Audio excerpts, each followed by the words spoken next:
वाहिगुरू जी का खालसा वाहिगुरू जी की फतेह। Punjabi audio book YouTube channel सुन रहे सारे ਸਰੋਤਿਆਂ ਨੂੰ मेरे ਮਨਿੰਦਰ ਕੌਰ ਵੱਲੋਂ ਪਿਆਰ ਭਰੀ ਸਤਿ ਸ਼੍ਰੀ ਅਕਾਲ। किताब खालिस्तान उसका संकल्प ਅਤੇ प्रणाली भाग 16वां पन्ना नंबर 421। ਇਹ ਉਹ ਸੱਚਾਈ ਹੈ ਜਿਸ ਰਾਹੀਂ ਪੰਥ ਦੁਸ਼ਮਣ ਤਾਕਤਾਂ ਸਿੱਖਾਂ ਨੂੰ ਹੀ ਸਿੱਖਾਂ ਦੇ ਖਿਲਾਫ ਸੋਚ ਪੈਦਾ ਕਰਨ ਲਈ ਸਿੱਖੀ ਲਿਬਾਸ ਅਤੇ ਪਹਿਰਾਵੇ ਵਿੱਚ ਪੈਦਾ ਕਰਕੇ ਵਰਤਦੇ ਹਨ। ਇਹ ਸਿੱਖ ਮੀਡੀਏ ਦੀ ਅਸਲ ਸੱਚਾਈ ਹੈ। ਇਹ ਉਹਨਾਂ ਅਖਬਾਰਾਂ ਦੀ ਢਿੱਡ ਵਿਚਲੀ ਆਤਮਾ ਦਾ ਪ੍ਰਗਟਾਵਾ ਵੀ ਹੈ ਜਿਸ ਨੂੰ ਸੰਸਾਰ ਦੇ ਭੋਲੇ ਭਾਲੇ ਸਿੱਖ ਰੱਬੀ ਸੱਚ ਸਮਝ ਕੇ ਵਿਸ਼ਵਾਸ ਕਰਦੇ ਹਨ। ਇਹ ਉਵੇਂ ਦੀ ਹੀ ਅਨੈਤਿਕਤਾ ਦਾ ਹੀ ਸਪਸ਼ਟ ਪ੍ਰਮਾਣ ਹੈ ਜਿਵੇਂ ਦੀ ਮੌਕੇ ਅਨੁਸਾਰ ਅਤੇ ਮੌਕਾ ਪ੍ਰਸਤੀ ਦੇ ਨੀਤੀ ਚਾਣਕੀਆ ਵਰਤਦੇ ਰਹਿੰਦੇ ਹਨ। ਇੰਜ ਦੀ ਹੀ ਅਨੈਤਿਕਤਾ ਵਾਲਾ ਸ਼੍ਰੀ ਮੋਹਨ ਚੰਦ ਕਰਮਚੰਦ ਗਾਂਧੀ ਦਾ ਇਹ ਸਪਸ਼ਟ ਬਿਆਨ ਜਿਸ ਨੂੰ ਉਦੋਂ ਵਾਲੀ ਵਹੀਲਾ ਜ਼ਿਲ੍ਹਾ ਲਾਇਲਪੁਰ ਵਿਖੇ ਤੀਜੀ ਸਰਬ ਹਿੰਦ ਅਕਾਲੀ ਕਾਨਫਰੰਸ ਵਿੱਚ ਸਰਦਾਰ ਸੰਤ ਸਿੰਘ MLA ਸੈਂਟਰਲ ਨੇ ਆਪਣੇ ਸਵਾਗਤੀ ਭਾਸ਼ਣ ਵਿੱਚ 26 ਸਤੰਬਰ 1942 ਨੂੰ ਇੰਜ ਦਰਜ ਕਰਕੇ ਸਟੇਜ ਤੋਂ ਕਿਹਾ। ਪਿਆਰੀ ਸਾਧ ਸੰਗਤ ਜੀਓ, ਮਹਾਤਮਾ ਗਾਂਧੀ ਜੀ ਨੇ ਆਖਿਆ ਕਿ ਅੰਗਰੇਜ਼ ਹਿੰਦੁਸਤਾਨ ਨੂੰ ਛੱਡ ਜਾਣ ਅਤੇ ਹਿੰਦੁਸਤਾਨ ਨੂੰ ਅਕਾਲ ਪੁਰਖ ਦੇ ਸਪੁਰਦ ਕਰ ਦੇਣ, ਪਰੰਤੂ ਜੇ ਅਕਾਲ ਪੁਰਖ ਦੇ ਹਵਾਲੇ ਨਹੀਂ ਕਰਨਾ ਚਾਹੁੰਦੇ ਤਾਂ ਬੁਰਛਾਗਰਦੀ ਦੇ ਹਵਾਲੇ ਹੀ ਕਰ ਦੇਣ। ਉਸ ਵਕਤ ਮਹਾਤਮਾ ਗਾਂਧੀ ਦੇ ਜਲੇ ਭੁੱਜੇ ਹੋਏ ਦਿਲ ਦੀ ਆਵਾਜ਼ ਸੀ। ਇਹ ਦਿਲ ਦੀ ਆਵਾਜ਼ ਸ਼੍ਰੀ ਮੋਹਨ ਚੰਦ ਕਰਮਚੰਦ ਗਾਂਧੀ ਦੀ ਕਾਂਗਰਸ ਦੀ ਭਵਿੱਖ ਪ੍ਰਤੀ ਉਸ ਸੋਚ ਦੀ ਦਿਸ਼ਾ ਦਾ ਨਿਰਧਾਰਨ ਕਰਦੀ ਹੈ ਜਿਹੜੀ ਆਪਣੇ ਮਿੱਥੇ ਹੋਏ ਮਤਲਬ ਹਾਸਲ ਕਰਨ ਤੋਂ ਬਾਅਦ ਖੁਦ ਬੁਰਛਾਗਰਦ ਬਣਨ ਦਾ ਸ਼ੀਸ਼ਾ ਦਿਖਾਉਂਦੀ ਹੈ। ਇਹ ਗੱਲ ਇਸ ਅਨੈਤਿਕਤਾ ਦਾ ਪਰਦਾਫਾਸ਼ ਕਰ ਜਾਂਦੀ ਹੈ ਕਿ ਸ਼੍ਰੀ ਗਾਂਧੀ ਅਤੇ ਉਹਨਾਂ ਦੀ ਕਾਂਗਰਸ ਆਪਣੇ ਗੁਪਤ ਨਿਸ਼ਾਨੇ ਬਣਾਉਣ ਲਈ ਬਾਕੀ ਸਭ ਕੌਮੀਅਤਾਂ ਅਤੇ ਵਿਧੀ ਵਿਧਾਨ ਦੇ ਨਾਲ ਹੀ ਨਾਲ ਆਪਣੇ ਵਚਨਾਂ ਪ੍ਰਤੀ ਵੀ ਨਾ ਤਾਂ ਵਫਾਦਾਰ ਹਨ ਅਤੇ ਨਾ ਹੀ ਵਫਾਦਾਰੀ ਨਿਭਾਉਣਗੇ। ਰਾਜ ਸਥਾਪਨਾ ਲਈ ਹਰ ਵਿਧਾਨਕਤਾ ਨੂੰ ਖਤਮ ਕਰ ਅਵਿਧਾਨਿਕਤਾ ਰਾਹੀਂ ਅਨੈਤਿਕ ਕਿਰਿਆਵਾਂ ਨੂੰ ਆਪਣੀ ਸਵਾਰਥ ਸਿੱਧੀ ਲਈ ਵਿਧਾਨਕਤਾ ਹਾਸਲ ਕਰਵਾ ਦੇਣ ਦੀ ਪਾਲਿਸੀ ਦੇ ਮਹਾਨਾਇਕ ਜੇ ਸ਼੍ਰੀ ਗਾਂਧੀ ਤੋਂ ਪਹਿਲਾਂ ਕੋਈ ਸਨ ਤਾਂ ਉਹ ਸ਼੍ਰੀਮਾਨ ਚਾਣਕੀਆ ਸਨ ਤੇ ਵਰਤਮਾਨ ਯੁੱਗ ਦੇ ਚਾਣਕੀਆ ਸ਼੍ਰੀ ਗਾਂਧੀ ਹੋਏ ਸਨ। ਇਹ ਉਹੀ ਸੋਚ ਹੈ ਜੋ ਸ਼੍ਰੀ ਗਾਂਧੀ ਦੇ ਉਸ ਦਿਮਾਗੀ ਬਣਤਰ ਦਾ ਸਪਸ਼ਟ ਪ੍ਰਗਟਾ ਕਰਦੇ ਹਨ ਜਿਸ ਵਿੱਚੋਂ ਬੁਰਛਾਗਰਦੀ ਨੂੰ ਵੀ ਸ਼੍ਰੀ ਗਾਂਧੀ ਸਵੈ ਰਾਜ ਲਈ ਅੰਦੋਲਨ ਦਾ ਸੱਤਿਆਗ੍ਰਾਹੀ ਰੂਪ ਸਵੀਕਾਰਨ ਦੀ ਪੈਰਵਾਈ ਕਰਦੀ ਹੈ। ਇਹ ਚਾਣਕੀਆ ਸ਼੍ਰੀ ਮੋਹਨਦਾਸ ਕਰਮਚੰਦ ਦੇ ਆਚਰਣ ਦਾ ਹੀ ਪ੍ਰਤੀਬਿੰਬਤ ਸਪਸ਼ਟ ਪ੍ਰਮਾਣ ਬਣ ਜਾਂਦਾ ਹੈ। ਇਹ ਦਿਲ ਦੀ ਆਵਾਜ਼ ਸਾਬਤ ਕਰਦੀ ਹੈ ਕਿ ਹਿੰਦੂਆਂ ਪਾਸ ਆਪਣਾ ਰਾਮ ਰਾਜ ਨਾਉ ਦਾ ਕੋਈ ਰੋਲ ਮਾਡਲ ਨਹੀਂ ਸੀ ਅਤੇ ਨਾ ਹੀ ਉਹ 1950 ਵਿੱਚ ਅਪਣਾਏ ਗਏ ਭਾਰਤੀ ਸੰਵਿਧਾਨ ਵਿੱਚ ਹੀ ਇਸ ਨੂੰ ਪ੍ਰਗਟ ਕਰ ਸਕੇ। ਸੱਚ ਇਹ ਹੈ ਕਿ ਸ਼੍ਰੋਮਣੀ ਅਕਾਲੀ ਦਲ ਦੀ ਕਾਇਮੀ ਹੀ 1920 ਵਿੱਚ ਸਿੱਖ ਕੌਮ ਦੀ ਅੱਡਰੀ ਵਿਲੱਖਣ ਅਤੇ ਸੁਤੰਤਰ ਹੋਂਦ ਨੂੰ ਅਤੇ ਸਿੱਖਾਂ ਦੇ ਰਾਜਨੀਤਿਕ ਸੁਤੰਤਰ ਹਿੱਤਾਂ ਦੀ ਰੱਖਿਆ ਲਈ ਅਤੇ ਇਹਨਾਂ ਨੂੰ ਇਸ ਧਰਤੀ ਤੇ ਹਾਸਲ ਕਰਨ ਲਈ ਕੀਤੀ ਗਈ ਸੀ। ਸ਼੍ਰੋਮਣੀ ਅਕਾਲੀ ਦਲ ਪੰਜਾਬੀਅਤ ਲਈ ਕਾਇਮ ਨਹੀਂ ਸੀ ਹੋਇਆ। ਇਸ ਦਾ ਸਪਸ਼ਟ ਨਿਸ਼ਾਨਾ ਮਿੱਥਿਆ ਗਿਆ ਕਿ ਪੰਥ ਖਾਲਸੇ ਲਈ ਇਸ ਨੇ ਅਜਿਹਾ ਦੇਸ਼ਕਾਲ ਨਿਰਮਿਤ ਕਰਨਾ ਹੈ ਜਿਸ ਵਿੱਚ ਸਿੱਖ ਸੁਤੰਤਰਤਾ ਦਾ ਨਿੱਘ ਹਾਸਲ ਕਰ ਸਕਣ।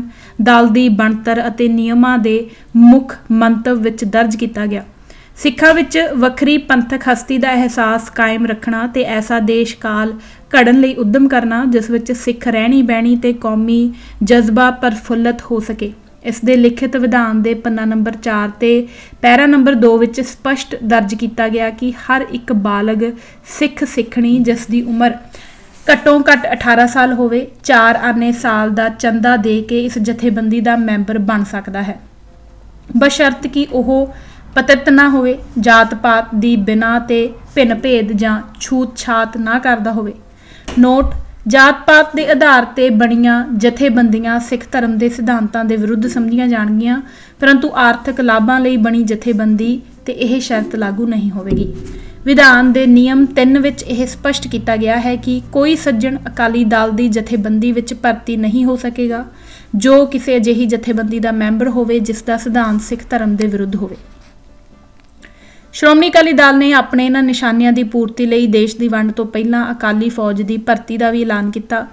ਇਸ ਨਮਿਤ ਬਕਾਇਦਾ ਅਕਾਲੀ ਦਲ ਆਪਣੇ ਵਿਚਾਰਾਂ ਦੇ ਪ੍ਰਗਟਾ ਲਈ ਅਤੇ ਸਿੱਖਾਂ ਨੂੰ ਸੁਚੇਤ ਕਰਨ ਹਿੱਤ ਜਨਰਲ ਸਕੱਤਰ ਦੇ ਨਾਮ ਹੇਠਾਂ ਦੁਵਰਕੇ ਚਾਰਵਰਕੇ ਲੜੀਵਾਰ ਕੱਢਦਾ ਰਿਹਾ ਹੈ। ਇਸ ਨਿਮਿਤ ਕੱਢੇ ਗਏ ਅਕਾਲੀ ਲੜੀ ਨੰਬਰ 4 ਦੁਵਰਕੇ ਵਿੱਚ ਇਸ ਅਕਾਲੀ ਫੌਜ ਦੀ ਬਣਤਰ ਇੰਜ ਕੌਮ ਨੂੰ ਦੱਸੀ ਗਈ ਹੈ। ਖਾਲਸਾ ਜੀ, ਅੰਗਰੇਜ਼ੀ ਸਰਕਾਰ ਦੇ ਵੱਡੇ ਵਜ਼ੀਰ ਨੇ ਵੀ ਹੁਣ ਐਲਾਨ ਕਰ ਦਿੱਤਾ ਹੈ ਕਿ ਅਗਲੇ ਸਾਲ ਦੇ ਜੂਨ ਵਿੱਚ ਅੰਗਰੇਜ਼ ਹਿੰਦੁਸਤਾਨ ਵਿੱਚੋਂ ਨਿਕਲ ਜਾਣਗੇ, ਭਾਵੇਂ ਹਿੰਦੁਸਤਾਨੀ ਆਪੋ ਵਿੱਚ ਕੋਈ ਫੈਸਲਾ ਕਰ ਸਕਣ ਤੇ ਭਾਵੇਂ ਨਾ। ਇਸ ਹਾਲਾਤ ਵਿੱਚ ਸਾਡਾ ਨਿਸ਼ਾਨਾ ਸਿੱਖ ਰਾਜ ਬਿਨਾਂ ਕੋਈ ਹੋਰ ਹੋ ਨਹੀਂ ਸਕਦਾ। ਡਗਮਗ ਛੱਡੋ ਤੇ ਝਟਪਟ ਕਮਰ ਕੱਸੇ ਕਰ ਲਵੋ। ਜਿੱਥੇ ਵੀ ਵੀਰ ਸਿੰਘ ਤਨ ਮਨ ਧਨ ਦੀ ਕੁਰਬਾਨੀ ਕਰਨ ਲਈ ਤਿਆਰ ਹੋਣ, ਉਹ ਇੱਕ ਸੈਕਸ਼ਨ ਬਣਾ ਲੈਣ। ਜਿਸ ਪਿੰਡ ਵਿੱਚ ਇਸ ਤੋਂ ਘੱਟ ਗਿਣਤੀ ਲੱਭੇ, ਉਹ ਲਾਗੇ ਦੇ ਪਿੰਡ ਵਾਲਿਆਂ ਨਾਲ ਰਲ ਕੇ ਇੱਕ ਸੈਕਸ਼ਨ ਬਣਾਉਣ। ਇੱਕ ਸੈਕਸ਼ਨ 20 ਸਿੰਘਾਂ ਦੀ ਹੋਵੇਗੀ, 5-5 ਸੈਕਸ਼ਨਾਂ ਦੀ ਇੱਕ ਕੰਪਨੀ ਤੇ 5-5 ਕੰਪਨੀਆਂ ਦੀ ਇੱਕ ਅਕਾਲ ਰੈਜੀਮੈਂਟ ਹੋਵੇਗੀ। ਨਿਸ਼ਾਨਾ ਬਹੁਤ ਹੀ ਸਪਸ਼ਟ ਅਤੇ ਸਿੱਧਾ ਸੇਧਤ ਸੀ। ਸੁਤੰਤਰ ਪਾਕਿਸਤਾਨ ਅਤੇ ਹਿੰਦੁਸਤਾਨ ਵਾਂਗ ਹੀ ਸਿੱਖ ਰਾਜ ਦੀ ਸਥਾਪਤੀ। ਪ੍ਰੋਫੈਸਰ ਪੂਰਨ ਸਿੰਘ ਜੀ ਨੇ 21 ਅਕਤੂਬਰ 1928 ਨੂੰ ਸਾਈਮਨ ਕਮਿਸ਼ਨ ਨੂੰ ਖੁਦ ਇੱਕ ਸਿੱਖ ਵਜੋਂ ਪੱਤਰ ਲਿਖਿਆ ਸੀ, ਜੋ ਪੱਤਰ ਸਿੱਖਾਂ ਵਿਚਲੇ ਆਪਣੇ ਬਣੇ ਧੜੇਬੰਦਕ ਅਤੇ ਦਿੱਲੀ ਪਤੀ ਅਕਾਲੀ ਪੱਖੀ ਸੱਤਾ ਮੁਖੀ ਅਤੇ ਮੀਡੀਏ ਵਾਲਿਆਂ ਲਈ ਬੜਾ ਹੀ ਅਹਿਮ ਅਤੇ ਇਹਨਾਂ ਦੀਆਂ ਨਿੱਜੀ ਸਵਾਰਥਾਂ ਤੇ ਲਾਲਚਾਂ ਨਾਲ ਬੰਦ ਹੋ ਚੁੱਕੀ ਬੁੱਧੀ ਲਈ ਸ਼ਾਇਦ ਦਵਾਈ ਦਾ ਕੰਮ ਕਰ ਜਾਵੇ। ਮੈਂ ਅਕਾਲੀ ਦਲ ਵੱਲੋਂ ਰਾਜਨੀਤਿਕ ਤੌਰ ਤੇ ਲਏ ਗਏ ਪੈਂਤੜੇ ਦੀ ਗੱਲ ਕਰਨ ਤੋਂ ਪਹਿਲਾਂ ਇੱਕ ਮੰਨੇ ਪ੍ਰਮੰਨੇ ਬੁੱਧੀਜੀਵੀ ਅਤੇ ਮਹਾਨ ਲੇਖਕ ਦੀ ਗੱਲ ਕਰਨਾ ਬਹੁਤ ਜ਼ਰੂਰੀ ਸਮਝਦਾ ਹਾਂ। ਹੋਰ ਉਹ ਵੀ ਉਸ ਲੇਖਕ ਦੀ ਜੋ ਕਹਿੰਦਾ ਹੈ। ਪੰਜਾਬ ਜਿਉਂਦਾ ਗੁਰਾਂ ਦੇ ਨਾਂ ਉੱਤੇ ਪ੍ਰੋਫੈਸਰ ਪੂਰਨ ਸਿੰਘ ਲਿਖਦੇ ਹਨ। ਪਿਆਰੇ ਸਰ ਜੌਨ ਸਾਈਮਨ, ਭਾਰਤ ਦੇ ਹਾਲਾਤ ਅਸਲ ਵਿੱਚ ਇੰਨੇ ਜਟਿਲ ਹੋ ਚੁੱਕੇ ਹਨ ਕਿ ਇਹਨਾਂ ਨੇ ਸਾਰੇ ਬੌਧਿਕ ਕਿਸਮ ਦੇ ਲੋਕਾਂ ਨੂੰ ਭਾਰਤੀ ਆਜ਼ਾਦੀ ਦਾ ਉੱਤਮ ਰਾਹ ਲੱਭਣ ਲਈ ਬੇਦਮ ਕਰ ਰੱਖਿਆ ਹੈ। ਇਸ ਸਮੇਂ ਜਦੋਂ ਸੰਵਿਧਾਨ ਵਿੱਚ ਸੋਧਾ ਕਰਨ ਦਾ ਮਾਮਲਾ ਵਿਚਾਰ ਅਧੀਨ ਹੈ, ਤਾਂ ਰਈਅਤ ਦੇ ਇੱਕ ਹਿੱਸੇ ਵਜੋਂ ਮੈਂ ਕੁਝ ਵਿਚਾਰ ਤੁਹਾਡੇ ਨਾਲ ਸਾਂਝੇ ਕਰਨਾ ਚਾਹੁੰਦਾ ਹਾਂ। ਇਹ ਵਿਚਾਰ ਭਾਵੇਂ ਤੁਹਾਡੀ ਸਿੱਧੇ ਤੌਰ ਤੇ ਕੋਈ ਮਦਦ ਨਾ ਕਰਨ, ਪਰ ਇਹ ਇੱਕ ਭਾਰਤੀ ਦੇ ਗਹਿਰੇ ਮਾਨਸਿਕ ਦਵੰਦ ਨੂੰ ਜ਼ਰੂਰ ਪ੍ਰਗਟ ਕਰਨਗੇ ਅਤੇ ਕੁਦਰਤੀ ਤੌਰ ਤੇ ਇੱਕ ਵਿਦੇਸ਼ੀ ਨਾਲੋਂ ਆਪਣੇ ਲੋਕਾਂ ਦੀ ਮਾਨਸਿਕਤਾ ਨੂੰ ਜ਼ਿਆਦਾ ਸਪਸ਼ਟ ਕਰਨਗੇ। ਜਦੋਂ ਚੀਜ਼ਾਂ ਉਦਾਸੀ ਦੀ ਹੱਦ ਤੱਕ ਡਿੱਗ ਚੁੱਕੀਆਂ ਹੋਣ ਅਤੇ ਜੇ ਰੋਜ਼ਾਨਾ ਜ਼ਿੰਦਗੀ ਦੇ ਕਾਰ ਵਿਹਾਰ ਅਤੇ ਲੋੜਾਂ ਨੂੰ ਚਲਾਉਣ ਲਈ ਵਿਸਥਾਰ ਵਿੱਚ ਜਾ ਕੇ ਸਹੀ ਹਮਦਰਦੀ ਦੀ ਭਾਵਨਾ ਨਾਲ ਸੰਵਿਧਾਨ ਲਿਖਣਾ ਹੋਵੇ, ਤਾਂ ਭਾਰਤ ਵਿੱਚ ਬੇਹੱਦ ਘੱਟ ਅਜਿਹਾ ਮਨੁੱਖੀ ਮਾਦਾ ਮਿਲੇਗਾ ਜਿਸ ਨੂੰ ਸੱਭਿਅਕ ਕਿਹਾ ਜਾ ਸਕਦਾ ਹੋਵੇ ਅਤੇ ਅਸਲ ਅਰਥਾਂ ਵਿੱਚ ਭਾਰਤੀ ਹੋਣ ਦਾ ਮਾਣ ਦਿੱਤਾ ਜਾ ਸਕੇ, ਜਿਵੇਂ ਜਾਪਾਨੀ ਅਤੇ ਅੰਗਰੇਜ਼ ਹਨ, ਜਿਸ ਦੇ ਲਈ ਦੇਸ਼ ਦੇ ਹਿੱਤ ਜ਼ਿੰਦਗੀ ਤੋਂ ਉੱਪਰ ਹੋਣੇ ਅਤੇ ਜੋ ਦੇਸ਼ ਸੇਵਾ ਲਈ ਜੋਸ਼ੀਲੀ ਭਾਵਨਾ ਰੱਖਦਾ ਹੋਵੇ। ਭਾਰਤ ਵਿੱਚ ਹਿੰਦੂ, ਸਿੱਖ, ਮੁਸਲਮਾਨ, ਕ੍ਰਿਸਚੀਅਨ, ਪਾਰਸੀ ਅਤੇ ਜੈਨ ਹਨ, ਪਰ ਭਾਰਤੀ ਕੋਈ ਨਹੀਂ ਹੈ ਅਤੇ ਇਹ ਤੱਥ ਹੈਰਾਨੀਜਨਕ ਹੋਵੇਗਾ, ਪਰ ਸੱਚ ਹੈ ਕਿ ਜਿਨ੍ਹਾਂ ਨੇ ਉਪਰੋਕਤ ਲੇਬਲ ਲਾਏ ਹੋਏ ਹਨ ਉਹ ਵੀ ਖਾਲੀ ਬੋਤਲਾਂ ਵਰਗੇ ਹਨ, ਜੋ ਵਾਈਨ, ਐਸਿਡ ਅਤੇ ਜ਼ਹਿਰ ਦੇ ਗੁਣਾਂ ਤੋਂ ਬਗੈਰ ਹੁੰਦੀਆਂ ਹਨ।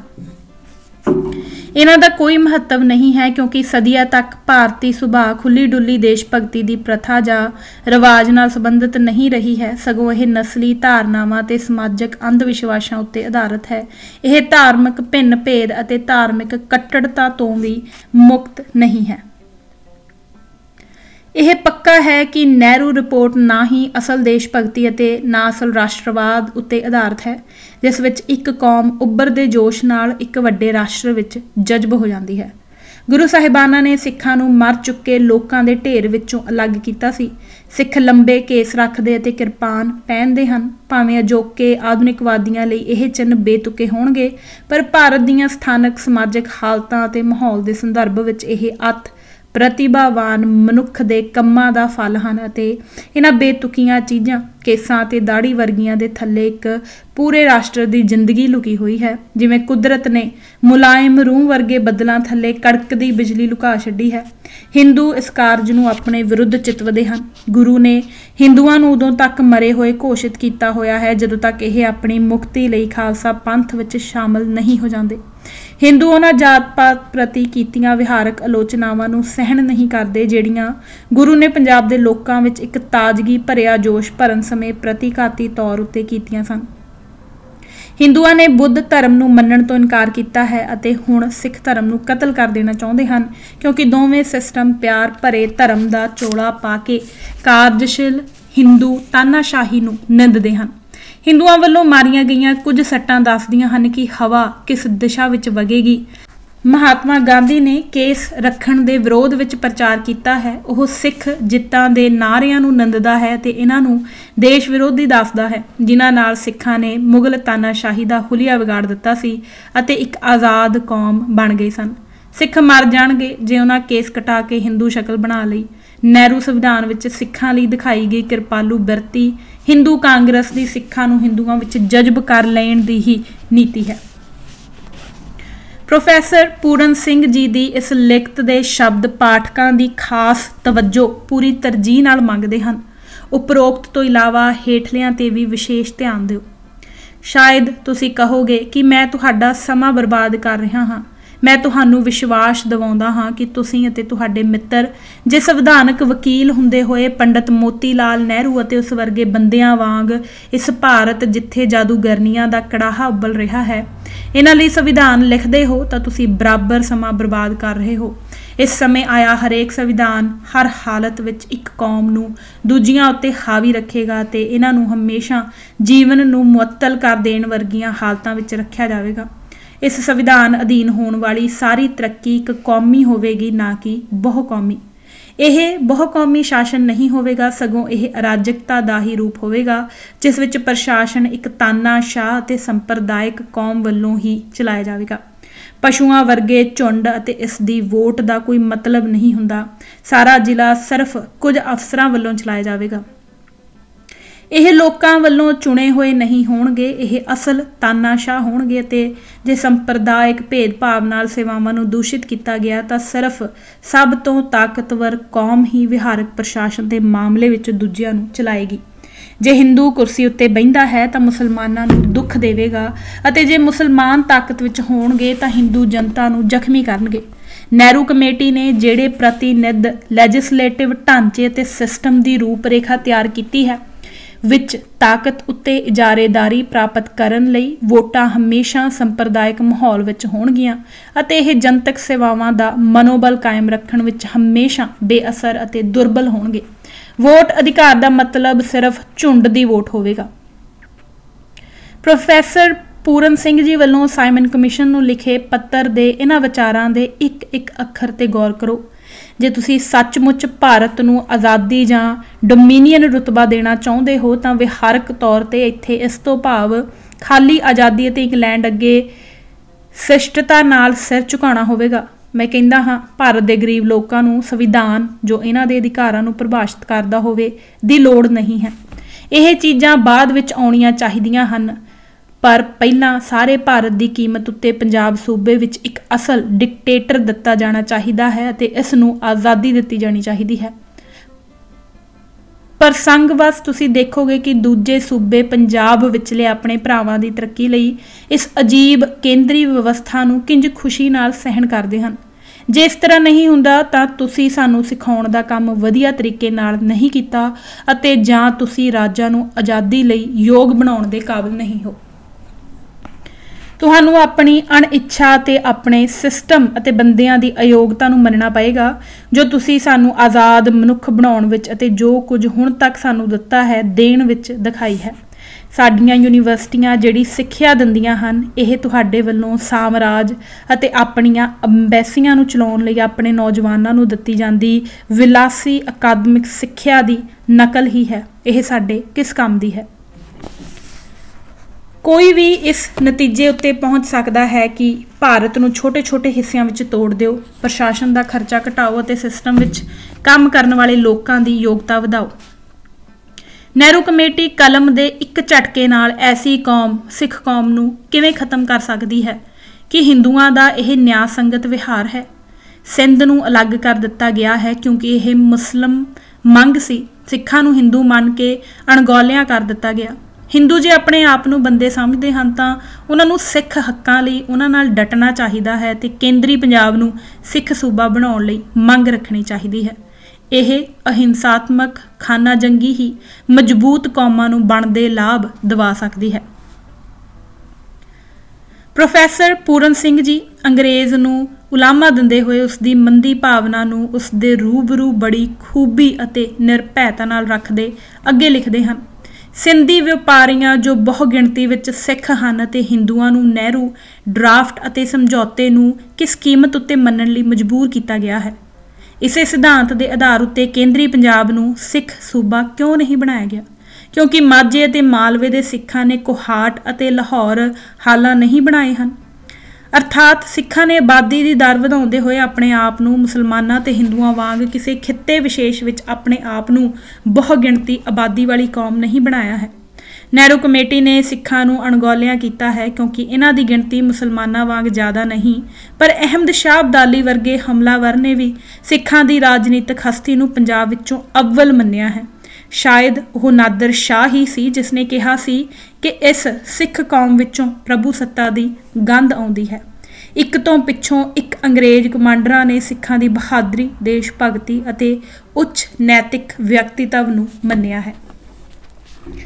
ਇਹ ਪੰਜਾਬ ਹੀ ਸੀ ਜਿਸ ਵਿੱਚ ਸਿੱਖਾਂ ਨੇ ਮਿਸਲਾਂ ਬਣਾਈਆਂ ਸਨ। ਜੇ ਇੱਕ ਸਿੱਖ ਮੁਖੀ ਆਪਣੀ ਕਾਠੀ ਕਿਸੇ ਪਿੰਡ ਜਾਂ ਕਸਬੇ ਵਿੱਚ ਰੱਖ ਦਿੰਦਾ ਸੀ ਤਾਂ ਇਹ ਉਸ ਦੀ ਨਿੱਜੀ ਜਗੀਰ ਸਮਝੀ ਜਾਂਦੀ ਸੀ। ਮਹਾਰਾਜਾ ਰਣਜੀਤ ਸਿੰਘ ਦੇ ਅਧੀਨ ਪੰਜਾਬ ਮੁਸਲਮ ਨਹੀਂ ਸਗੋਂ ਸਿੱਖ ਰਾਜ ਸੀ। ਮਹਾਰਾਜੇ ਦਾ ਮੁਸਲਮਾਨ ਮੰਤਰੀ ਅੰਤ ਤੱਕ ਉਸ ਦਾ ਵਫਾਦਾਰ ਰਿਹਾ ਸੀ, ਜਦਕਿ ਬ੍ਰਾਹਮਣ ਅਤੇ ਹਿੰਦੂ ਮੰਤਰੀ ਗੱਦਾਰ ਸਾਬਤ ਹੋਏ ਸਨ। ਇਹ ਯਾਦ ਰੱਖਿਆ ਜਾਣਾ ਚਾਹੀਦਾ ਹੈ ਕਿ ਲਾਹੌਰ ਦੇ ਮੁਸਲਮਾਨ ਚੌਧਰੀਆਂ ਨੇ ਮਹਾਰਾਜਾ ਰਣਜੀਤ ਸਿੰਘ ਨੂੰ ਰਾਜਾ ਬਣਨ ਲਈ ਬੁਲਾਵਾ ਭੇਜਿਆ ਸੀ। ਹਰੀ ਸਿੰਘ ਨਲੂਆ ਨੇ ਸ਼ੇਰ ਦੀ ਗੁਫਾ ਤੱਕ ਖੌਫ ਪੈਦਾ ਕਰ ਦਿੱਤਾ ਸੀ। ਫਰੰਟੀਅਰ ਪਠਾਨ ਅੱਜ ਵੀ ਆਪਣੇ ਰੋਂਦੇ ਬੱਚੇ ਨੂੰ ਚੁੱਪ ਕਰਾਉਣ ਲਈ ਹਰੀਆ ਰਾਗਲਾ ਦਾ ਡਰਾਵਾ ਦਿੰਦੇ ਹਨ। ਨਹਿਰੂ ਕਮੇਟੀ ਕਲਮ ਦੇ ਇੱਕ ਝਟਕੇ ਨਾਲ ਐਸੀ ਕੌਮ ਨੂੰ ਕਿਵੇਂ ਖਤਮ ਕਰ ਸਕਦੀ ਹੈ ਕਿ ਹਿੰਦੂਆਂ ਦਾ ਇਹ ਨਿਆਂ ਸੰਗਤ ਵਿਹਾਰ ਹੈ। ਸਿੰਧ ਨੂੰ ਅਲੱਗ ਕਰ ਦਿੱਤਾ ਗਿਆ ਹੈ ਕਿਉਂਕਿ ਇਹ ਮੁਸਲਮ ਮੰਗ ਸੀ। ਸਿੱਖਾਂ ਨੂੰ ਹਿੰਦੂ ਮੰਨ ਕੇ ਅਣਗੌਲਿਆਂ ਕਰ ਦਿੱਤਾ ਗਿਆ। ਹਿੰਦੂ ਜੇ ਆਪਣੇ ਆਪ ਨੂੰ ਬੰਦੇ ਸਮਝਦੇ ਹਨ ਤਾਂ ਉਹਨਾਂ ਨੂੰ ਸਿੱਖ ਹੱਕਾਂ ਲਈ ਉਹਨਾਂ ਨਾਲ ਡਟਣਾ ਚਾਹੀਦਾ ਹੈ ਅਤੇ ਕੇਂਦਰੀ ਪੰਜਾਬ ਨੂੰ ਸਿੱਖ ਸੂਬਾ ਬਣਾਉਣ ਲਈ ਮੰਗ ਰੱਖਣੀ ਚਾਹੀਦੀ ਹੈ। ਇਹ ਅਹਿੰਸਾਤਮਕ ਖਾਨਾ ਜੰਗੀ ਹੀ ਮਜ਼ਬੂਤ ਕੌਮਾਂ ਨੂੰ ਬਣਦੇ ਲਾਭ ਦਿਵਾ ਸਕਦੀ ਹੈ। ਮੈਂ ਕਹਿਣਾ ਚਾਹੁੰਦਾ ਹਾਂ ਕਿ ਜੇ ਸਿੱਖ ਜੱਟਾਂ ਦੇ ਸਿਰਾਂ ਵਿੱਚ ਇਹ ਗੱਲ ਵੜ ਗਈ ਕਿ ਉਹ ਕਿਸੇ ਸੂਬੇ ਉੱਤੇ ਰਾਜ ਕਰ ਸਕਦੇ ਹਨ ਤਾਂ ਉਹਨਾਂ ਦਾ ਇੱਕ ਇੱਕ ਬੰਦਾ ਮਰ ਕੇ ਕਈ ਕੋਹਾਟ ਬਣਾ ਦੇਣਗੇ।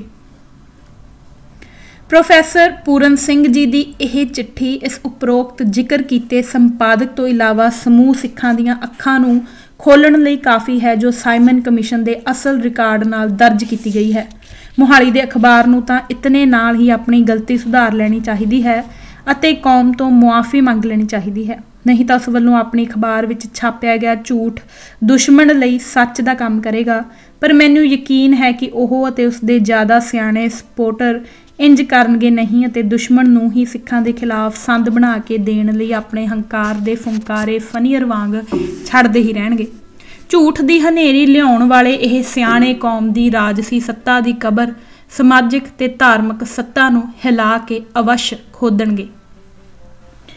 ਸਿੱਖ ਵਿਦਵਾਨ ਅਤੇ ਇਤਿਹਾਸਕਾਰ ਸਰਦਾਰ ਹਰਜਿੰਦਰ ਸਿੰਘ ਦਲਗੀਰ ਇਸੇ ਅਖਬਾਰ ਵਿੱਚ ਲਗਾਤਾਰ ਲਿਖਦੇ ਹਨ। ਉਹਨਾਂ ਆਪਣੀ ਪੁਸਤਕ ਸ਼੍ਰੋਮਣੀ ਅਕਾਲੀ ਦਲ, ਜੋ ਕਿ ਅਕਾਲੀ ਦਲ ਦਾ ਇਤਿਹਾਸ ਹੈ, ਵਿੱਚ ਨਿਚੋੜ ਕੱਢਣ ਤੋਂ ਬਾਅਦ ਲਿਖਿਆ ਹੈ ਕਿ ਅਕਾਲੀ ਲੀਡਰ ਸਿੱਖ ਹੋਮਲੈਂਡ, ਸਿੱਖ ਸਟੇਟ, ਆਜ਼ਾਦ ਪੰਜਾਬ ਅਤੇ ਖਾਲਿਸਤਾਨ ਦੀ ਡਿਮਾਂਡ ਕਰਦੇ ਰਹੇ, ਇਸ ਲਈ ਮਤੇ ਪਾਸ ਕਰਦੇ ਰਹੇ, ਇਸ ਹਿੱਤ ਭਾਸ਼ਣ ਦਿੰਦੇ ਰਹੇ ਅਤੇ ਇਸ ਨੂੰ ਕਈ ਵਾਰ ਦੁਹਰਾਉਂਦੇ ਰਹੇ। ਅੰਗਰੇਜ਼ ਉਸ ਵਕਤ ਖਾਲਿਸਤਾਨ ਬਣਾ ਦਿੰਦੇ ਜੇ ਅਕਾਲੀ ਮੁਹੰਮਦ ਅਲੀ ਜਿਨ੍ਹਾਂ ਵਾਂਗ ਪਾਕਿਸਤਾਨ ਲਈ ਜਨਤਕ ਤੌਰ 'ਤੇ ਖੁੱਲ੍ਹ ਕੇ ਖਾਲਿਸਤਾਨ ਲਈ ਐਜੀਟੇਸ਼ਨ ਆਰੰਭ ਕਰ ਦਿੰਦੇ, ਫਿਰ ਖਾਲਿਸਤਾਨ ਅਵਸ਼ ਬਣਦਾ। ਇਹ ਇਸ ਅਖਬਾਰ ਦੇ ਆਪਣੇ ਸਰਬ ਸ੍ਰੇਸ਼ਟ ਬੁੱਧੀਜੀਵੀ ਦੀ ਆਪਣੀ ਰਾਏ ਹੈ, ਇਸ ਦੇ ਖਿਲਾਫ ਲਿਖਣ ਵਾਲੇ ਦੀ ਨਹੀਂ। ਪ੍ਰੋਫੈਸਰ ਹਰਬੰਸ ਸਿੰਘ ਦਿੱਲੀ ਵਾਲੇ ਨੇ ਵੀ ਦਿੱਲੀ ਦੀ ਕਿਰਪਾਲੂ ਦ੍ਰਿਸ਼ਟੀ ਨਾਲ ਖਾਲਿਸਤਾਨ 'ਤੇ ਕਿਤਾਬ ਲਿਖੀ ਹੈ।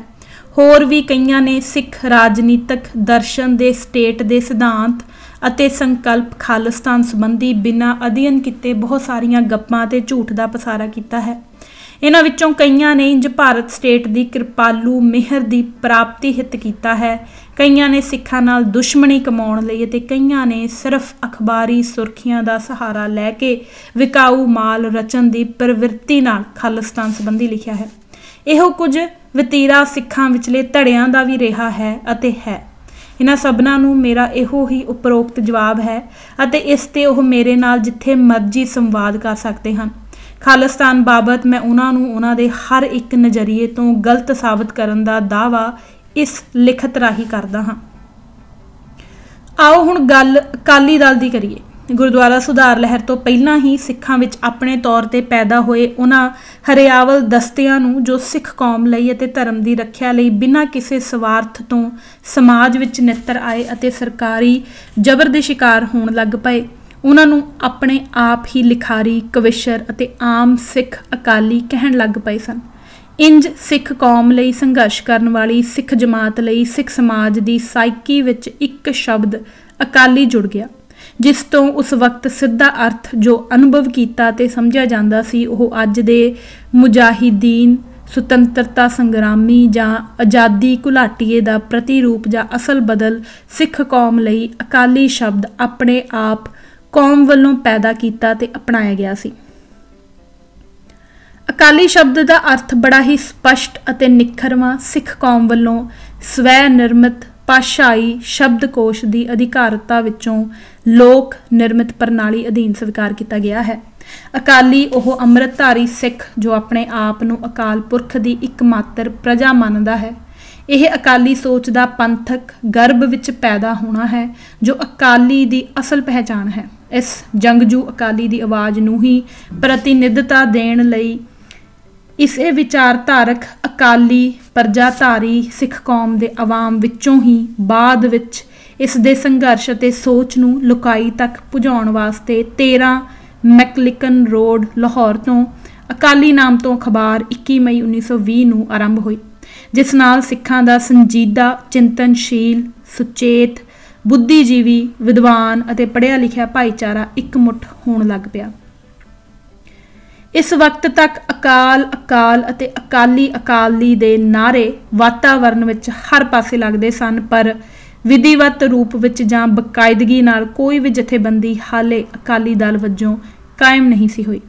ਅਕਾਲੀ ਦਲ ਦੀ ਉਤਪਤੀ ਇਉਂ ਬੱਝੀ ਕਿ ਖਾਲਸਾ ਬਰਾਦਰੀ ਕਾਰਜ ਸਾਧਕ ਦਲ ਵੱਲੋਂ 10 ਤੋਂ 12 ਅਕਤੂਬਰ 1920 ਨੂੰ ਜਲਿਆਂਵਾਲਾ ਬਾਗ ਵਿਖੇ ਇੱਕ ਦੀਵਾਨ ਸਜਾਇਆ ਗਿਆ।